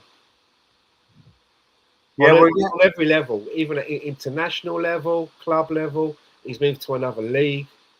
Now he's actually winning things. I mean, you got to take it. You really got to take your hat off to how he stayed at Tottenham for as long as he did. yeah. To be fair to him, do you know what I mean? I would think it looked like he was going to go his career without getting any kind of silverware or any trophies in A the lot of cabinet. assists as well. Comes deep. Mhm. He's a good player, man. Yeah. You know, Um, fair. Fair's fair. what was I going to say? If we get to the final, says Sean, and play Bayern, it will be the best attack versus the best defense if all players are fit. It would be Gabriel versus Harry Kane again, and they had some rivalries. I was Um, always surprised that he never went to Man United. I thought that was nailed on at some or point. City, Man United. or No, City. Man Right? United. I always thought he'd go to Man United. Here's your predictions. I would tend to agree with Bayern and PSG. I think PSG will get through Liverpool. Bayern will get past. Playing Real Madrid at home, Bayern look to be the better team, and Real Madrid don't look the same team that they were under Ronaldo and even Gareth Bale. They Six, still seven, don't eight look years too ago. bad though. Kylian Mbappe notwithstanding, right? I was You gonna know, say, okay. Again, it's not like they're not having shots. A lot of it's just not coming off, but they're still doing stuff. They're still all right. making the goalkeeper like Well, jump are and you France. Do you know what I mean? That's what I'm saying. It's not like there's nothing going on. Where sometimes with us, that's what's going on. Do you know what I mean? make your We don't make it into that second third of the midfield where something's going to happen too often. make your predictions, Stan? Bayern or Real Madrid? I think that's so difficult, and that is one game that I'm going to watch because watching them both in the Champions League this week, they Yeah. both, when it comes to the attacking part of the game, they both look very good. But Okay. but I Put it on think the fence. I think Bayern. I think Bayern have a better an attacking edge. Hmm. Those four players that I named, I'm going to go Bayern. All right. On the other side, we feel Arsenal will go through, right? Arsenal will take it back to the Emirates against Sporting, and we'll finish off the job there. We have a goal lead, which is Well, very, you very like to handy. think so, right? You know, we've Yeah, already done the hard part, apparently. like to think so.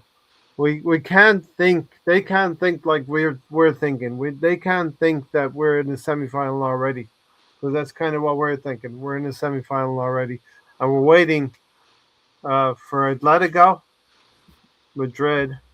We're waiting for Atletico Madrid or Barcelona. Who are you thinking? Um, who are you thinking? And we're almost getting into Alonso time as well. Oh, is Alonso here? I think Oh, Atletico. yeah. Did you say Atletico got to play Barcelona? Atletico are at home to Barcelona. They got that 2-0 lead. Yeah, I think Atletico could. I think Atletico could put Barcelona out. Yeah, Yeah, yeah. I mean, it's a 2-0 is always a very dangerous lead to have, but you'd rather have it than not. have it. You know what I mean? They ain't got shit players, have they? No. And Simi, they've They got have, decent. they have not got shit players. They, whoever Arsenal play, will be a difficult team for us. Yeah, You know what I mean? the teams that are still in the competition, these are top teams in Europe. Do you know what I mean? These are Yeah. top. These are all top teams in Creme Europe, de la creme. us included. Otherwise, we wouldn't be there. Yes. Yes. I mean, we've earned our place. Sean I said, mean, let's not forget that up until that first league part of the competition, he finished top of that league. we did. Yeah, and how many games in those first 8 games did we lose? We won all of them. Yeah, not don't get me wrong. I think we've I won mean, all. Have we won all of our games in Europe? in that last 8 games, yeah, we won all of them, right? Yeah, I mean, that's no mean feat. and we Doesn't didn't. mean, I mean, doesn't mean that we're going to win it, but it shows you, right, that when Arsenal go to play a team in Europe now, those other teams, they don't take it lightly. no. They're like, okay, this is a team that just they've gone everywhere, they've travelled everywhere, they've hosted everyone, and they haven't lost. So we need to take this seriously, and that's respect. Definitely. Tiger Gunner, you're definitely right. Alonso, we're in Alonso time right now. We're Yeah, in extra. We're in extra time yeah. here. Alonso, Alonso's got the I didn't timer get the lead. going. I didn't get the lead. He's a footballer. He's a footballer you want to get off your books because he just gets his appearance fee. He turns up like Martin Keown and says, "Hey, Arsene Wenger, let me on. Get me on. I got to get the man." There are certain things that you can kind of like set your watch by. Like Halley's Comet. Every 60 years, Halley's Comet's going to come around. Do you know what I mean? Solar eclipses and Alonso coming in with like a few minutes to spare. Ray, were you comparing Alonso to William? Is that what you're doing? To who? William? No, Our favorite Chelsea player that had an no. appearance. I'm going. Martin Keown. I can't believe we paid 30 million for a season of him. For William, but Yeah. he gave 10 of it back, right? He gave 10 million back. So Well, fuck, he robbed us for 30, so he's like, okay, here you can have a third of your money. I'll never forget one of the last games in that season. He gets a free kick and he wallops it in the top corner. The camera goes to Mikel Arteta, and he's thinking, "Where the hell has that all been this season?" You know what I mean? He delivered on his first and last game, and that's it. Against Fulham, he was great against Fulham, wasn't it? 3 assists, I think. Something like that. Yeah, crazy. And that was, I think, Gabriel's first game for Arsenal. He scored on his debut, I think. Mega legs, as we call him. That Atleti Barca game, says Sean, first leg would have been very different if Barca didn't go down to 10. Well, yeah, of course. But, these are fine margins in football. Arsenal scored 2 free kicks, Declan Rice free kicks against Real Madrid. We win the tie 3-0, and then we are in control at the new camp, but we win 2-1. Real Madrid's out. You can, if you have a bad game, if you have a bad night, Tony, in the Champions League does not forgive you. You're going home. It's kind of like you play chess and you lose your queen. You might as well go home. You know what I mean? Or like a beehive, you don't want to lose your queen either. True. The beehive is lost. Is Williams still out? Fulham? Not sure about that.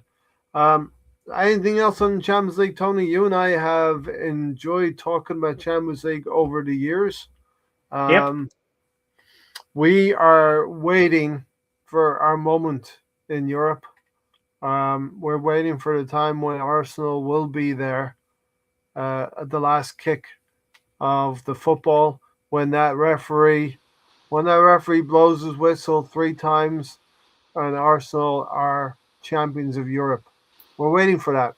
We're ready to bring our chair to the Champions League table because Stan knows when you have conversation with rival fans, we have to have those credentials on our shirt. We have to have a Champions League win on our Yeah. shirt. We You we know, need a star. We need a star there, Ray. I, and so I was yes, just then I was just thinking as well, talking about Willian. Nigel was talking about Willian, and for me, sometimes it's about the fit, the player fit, and his environment. Because when we got Willian, okay, he was no longer a spring chicken. We got him from Chelsea, and I think it was in his debut performance he played really well, and then in his last game of the season he played really well, and it was like a bookend because everything in between that was like a shit sandwich, and they were the two slices of bread either end, big slices of bread, and he was quite poor for us overall, and he had a lot of chances. But yeah, mhm, when he went to Fulham, I mean, obviously I live in Vancouver, right? I like to watch Match of the Day, and I used to see the Fulham games on there. And Willian, when he was playing, would be contributing. And I just thought to myself, why didn't he do it for us, but he does it for Fulham? Obviously, for whatever reason, the environment suits that guy better. It mm, just suits him. It suits him better because if he had put some of those performances in at Arsenal, that could have really helped us. But his yeah. performances at Fulham and that much older, and they can see that he was still playing football. He was still doing bits, and fair play to him. And sometimes it's just like that. Yeah, He just probably didn't quite I fit was up. just. For whatever Some reason. of you heard me. You probably heard me say this when he did score that free kick, belter of a goal. The camera goes to Mikel Arteta, and Mikel's thinking, "Where the hell has that been all season? You wait till the last game of the season, and you do that. You know what I mean?" And another Huh? bad signing of Mikel's as well. He's had some Hey, stinkers when it comes to the what's that? attacking side. We've come Sterling, a long way. We've come a long way from Rah- Colonel Mustard, Colonel Raheem, Mustard, I'm just saying, Raheem Sterling was another one. Lichtsteiner. We've come a long way Yeah, from but I'm talking in the Lichtsteiner. attacking side under Mikel Arteta. Yeah, there's Willian, also Sterling. Yeah, Terrible signing. terrible. He's trying to Um, restart his career now at Feyenoord, and his manager at Feyenoord is it Feyenoord? Yeah, is it Robin van Persie? yeah. And you sit there with a striker that Stan has not been fond of this year, and he's like one goal away from getting the most goals in a season under Arteta. We're talking about Victor Gyökeres. I gotta Yes, say, Mr. Victor. fair play. You know, he started to score some goals, and that's what we wanted to see. So fair play. He's doing the stuff, and To, I to, think to, to a system that's not built to his strength. right, and But I in the think league now, he's in double figures in the league. yeah, 11 11. goals in He's 29. at Darwin Nunez levels right now. That was Darwin Nunez' best season was 11 goals for Liverpool. He needs to separate. He needs to score another 5 goals in the Premier League for me. Yeah, Um, he's he'll got to do get. that I next had year, Ray. 17. I had him at about 17 or 18 goals, and he needs to get to that point for me. Look, I still have my opinions on Victor Gyökeres, but what I will say is that he's no slouch. You know, I the problems that I have with Victor Gyökeres, it's not because he doesn't look like he can be bothered. He's not putting in the Yeah, application. yeah, Do yeah. you know what I'm getting at? It's like He you wants know to be there. He's sloppy. part of the No, team. he he, he he's giving his optimum. You know, when I Yeah, watch him play, it seems to me that like he's giving everything. and one other thing, Stan. And the goals have started to come now, right? The Yeah. goals have started to come, and that's what you judge a Also, striker by. But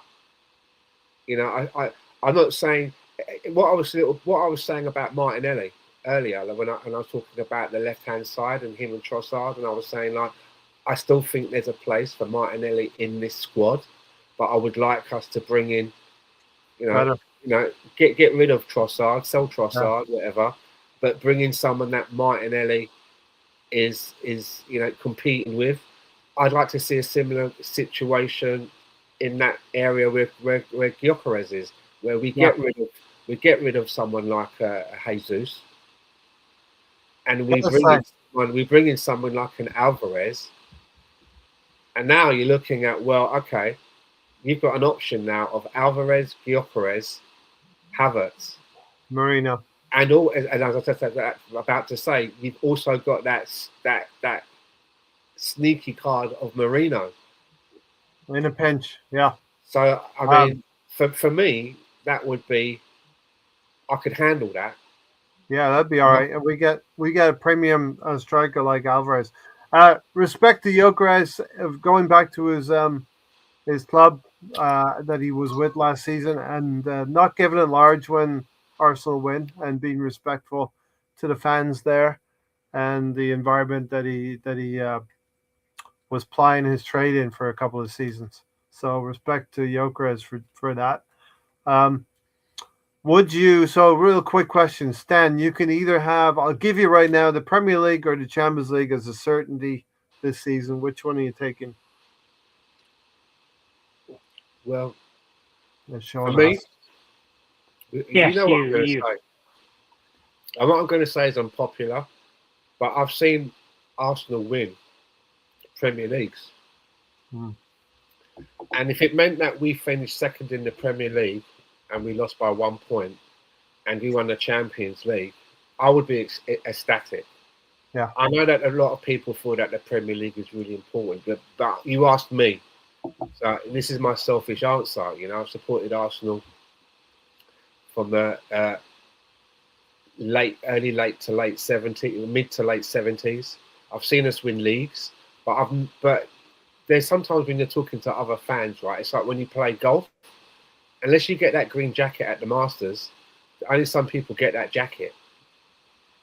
Do you know what I mean? And Yeah. sometimes you can be talking to other fans and blah blah blah, but if we don't sit at that table yet, I really want to sit at that table, which is the Champions League. I want to get that one win. Yeah. And a lot of people that were like, no, Premier League, Premier League. But you ask me, selfishly, because I've supported the team, I've seen a lot of Premier League or First Division wins. I want to see a Champions League win. Yeah. And as well, Yeah. especially after that one that we lost, that final that we lost under Wenger. Yeah. That is probably one of the biggest losses for me. Yeah, because we had. Where that it went down. I mean, that season that we were having. I mean, And those were our best players. That was Thierry Henry and Dennis Bergkamp in the twilight, or Bergkamp in the twilight of his career. It should have been a crowning moment for them. Yeah. Perez had to be substituted as well. Lundberg, listen, I will say shout out to Rory McIlroy as an Irishman for that green jacket that he got last year. Hopefully he gets it this year. I'll be hoping he does. But you're right, Stan. That is the trademark. The gold standard is the Champions League. Think about it. We're going to be euphoric if we win a Premier League, but the absolute bigger euphoria would be to win the Champions League this year as well. Would you prefer that over a league for you, Green League? That's my answer. Yeah. Really. Tony? Give it to me now. I would say give it to me now. I'd gladly take it. Tony? Come on, you know my answer. I don't. I remember sitting there for a couple of years, and I was always like, "Fuck Thursday." I mean, my main priority has always been the Champions League, so of course I'm taking the Champions League.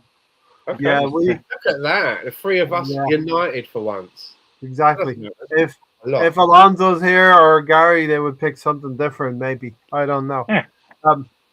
But yeah, Tony, you're right. We do Thursday night forum because I picked it because we're in the Europa League and we could talk about the Europa League, but also it would give us a day or two to digest what happened in the Champions League if we should happen to be in the Champions League, and here we are in the Champions League once again in the top 8 of the competition.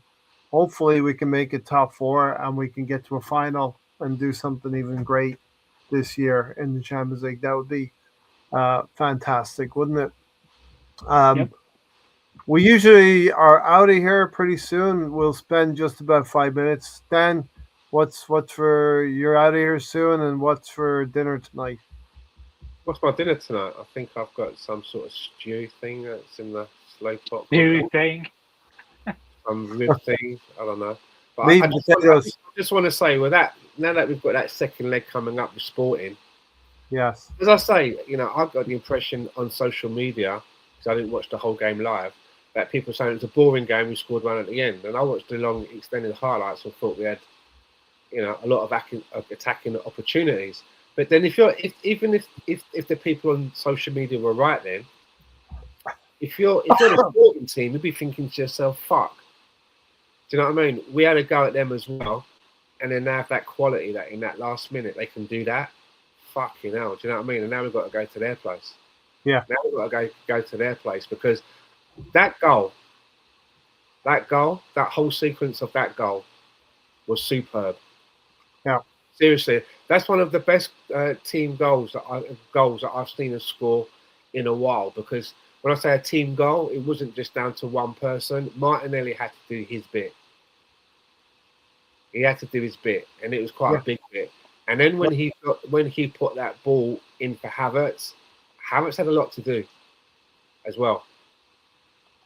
That's one of that goal there. I'm like that. This is the sort of thing that Mikel Arteta should be saying to the team. More of that. More of that. Take those kind of chances. Definitely. That goal for me was. I really enjoyed that goal. Really, really. Thanks, Sean. Take care. Yeah. Yeah. Okay. We're in good shape in the Premier League, Stan and Tony. Who's playing this weekend? It's Bournemouth, It's right? an early game. It's an early game on the East Coast, so it's going to be a more early game on the West Coast. Are you getting up at 4:30 in the morning? No. Am I getting up at 6:30 in the morning? I knew the Maybe. answer to that question. I knew the answer. You could get up at 6:30, but 4:30 is a tough one, right? But Stan in the past, he would just stay up and Yeah, watch it but instead of but getting here's up. the thing. Do you remember we were talking about being 9 points ahead, and if we go to City, yeah, blah blah blah, we could be then game in hand, we're down to 3. But people Yeah. forget that if we win tomorrow, it's not 12. 9, it's 12. 12 points. Yeah, So the worst case scenario would be then if you do that calculation, is that we're 6 points ahead, right? yes, yeah. Because we get 3 points if we win tomorrow.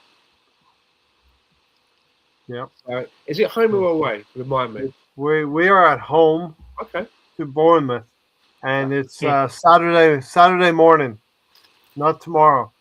Just to remind Stan, because of after all these Champions League games, they're home games. The Champions League games are to be home. Then you get Yeah, you know what? Well- I just said we've had a lot of luck Yes. with the way things have gone. The draws for the cup competitions have not been bad as Arsenal fans. Uh, Going through the Champions League because we topped the group, we have our home games coming second, and to add to that, coming back from an away game in the Champions League, we have all home games in the Premier League coming back. So, but nevertheless, you got to travel back, and I've had a few beers. remember Jurgen. What you're gonna had a power few through the night. I'm saying that. I get what you say. Yeah, about the home and away. I should have known that, but I've had a few beers. You've had a few beers. So I thought you were gonna have a few beers on Friday night into Saturday morning No. and go right into that Joking. go right into that 4:30 game, No. Them days are gone. and then you get to bed at 7 or 8 o'clock in the morning. It's ruins my whole weekend.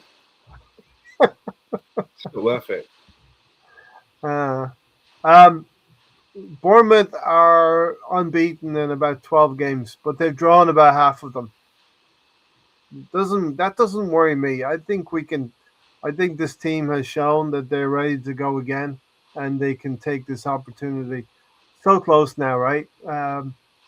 7 games left in the Premier League. and if we win 5 of them, I think City can do nothing if we win 5 of them. Well, it's going to be interesting to see the starting lineup is. Well, we got to go strong again, right? Well, who's exactly available? Yeah. Is Well, Saka available?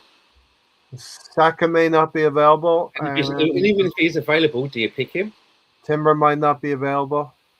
So we're gonna have to plug a few gaps on the right side, I would think. You know, Ben White played the Champions League game, right? Yeah. Yep. So I think Mascara has got to come in. You do you? Yeah, I, I'm trying to use my squad, Stan. Stand there like an answer.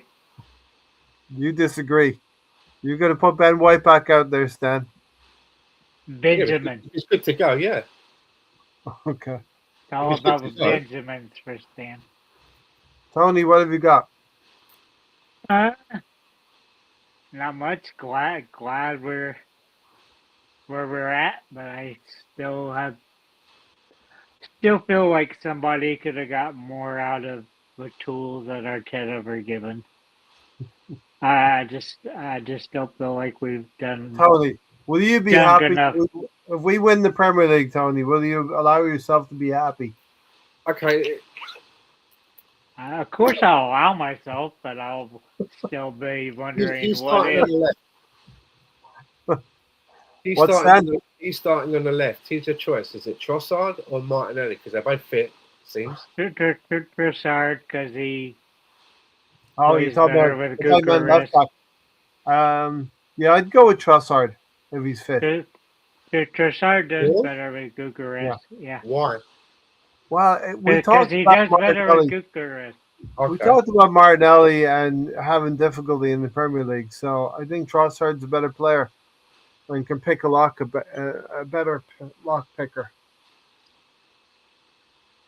You know, That's still our biggest mistake of a summer is not getting an elite probably would be. winger. We should have got a left winger. But it's I would. interesting because there's a group of players that Mikel would love to start, but Mhm. you've got I'll give you these names, right? Gyökeres, Yeah, Havertz, yeah, Odegaard. Those are three players that he wants in the team. right. But if you look at the formation, how does he get that all of them in? Someone is going to have to give way, right? Someone. It's difficult to get all of those three in when they're all fit. He's had it easy for him because one's not been available. Havertz wasn't available for a while, and then Odegaard. But now that they're all coming back to fitness, Gyökeres, Havertz, Odegaard. How does he pick a team? How does Mikel Arteta pick a team and get them all in, right? Well, Because look, the goalkeeper and the defence we know, right? He's going to pick Zubamendi and Rice. Yeah? Yeah, you have to go with Everybody what fit, yeah? formation. Saka's on the right. Saka's on the It's right. it Trossard picks itself, Stan. Trossard or Martinelli on the left. Gyökeres through the middle. yep. What's he going to do? It seems that Havertz or Odegaard. He might go with Havertz behind the striker. There's that other answer to this question. Yeah, We've been playing a 4-2-3-1. You have you have two defensive midfielders. So Odegaard can play in defense. So you could start Odegaard back there instead of Zubimendi. Odegaard in defense.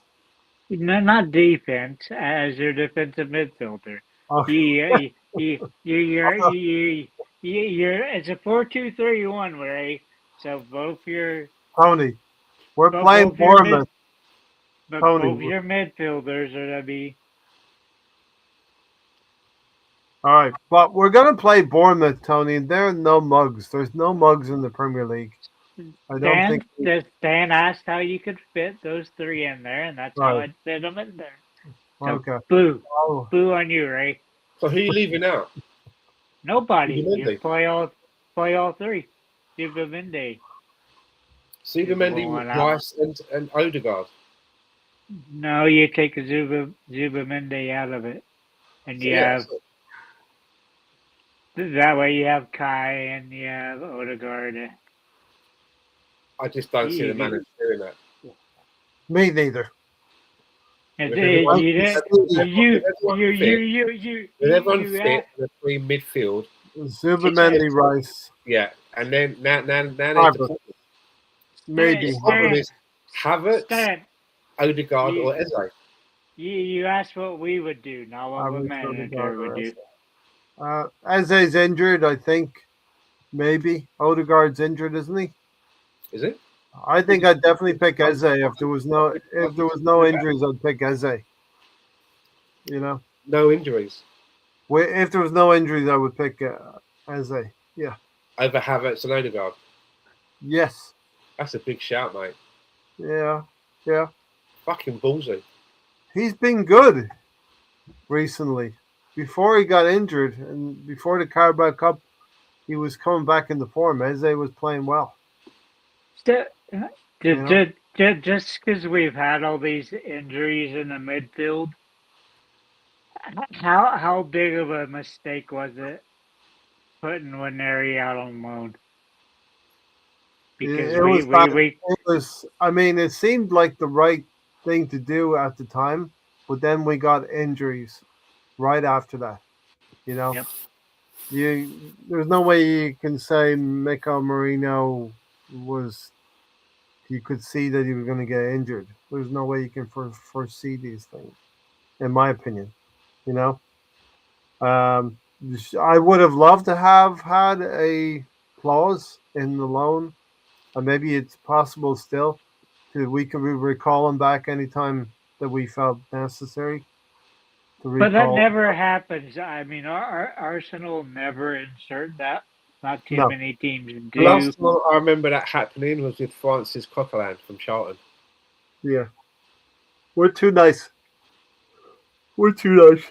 And he Okay, came and became like a standout player. Do you remember? yeah, But so, because it's like the only time I remember coming up yeah, he besides was good for them, right?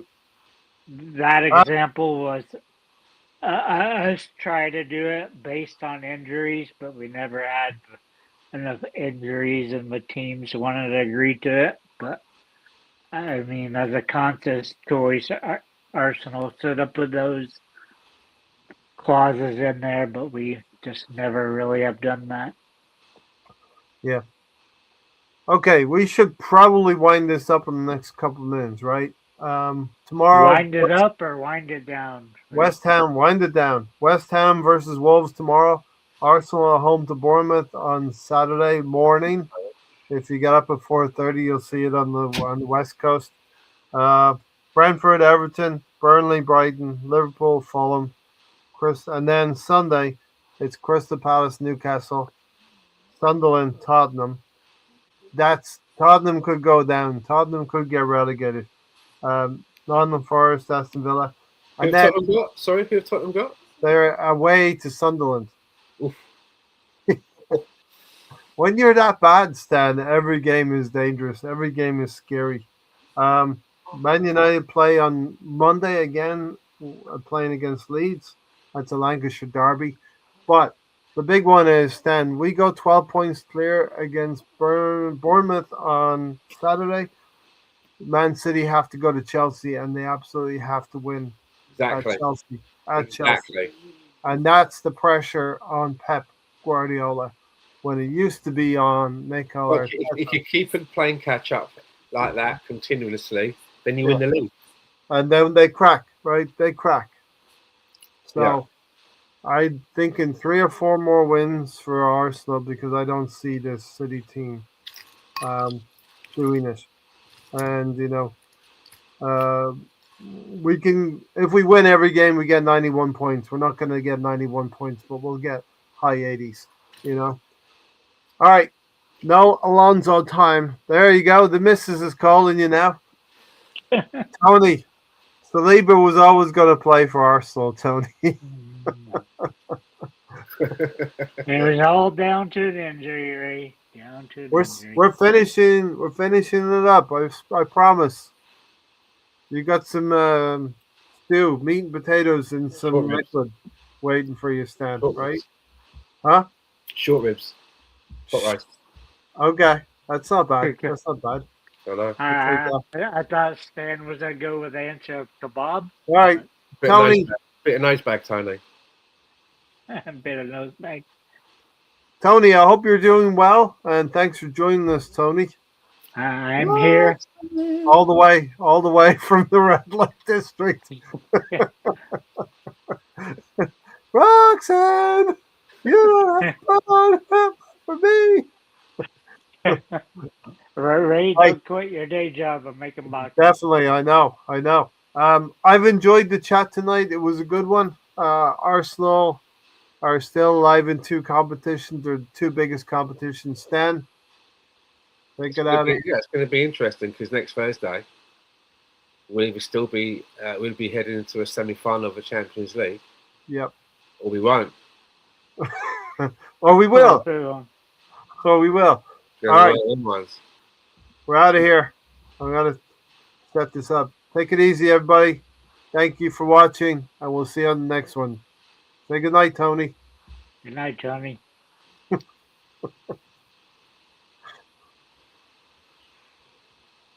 Come on, Arsenal. Beat Bournemouth on Saturday.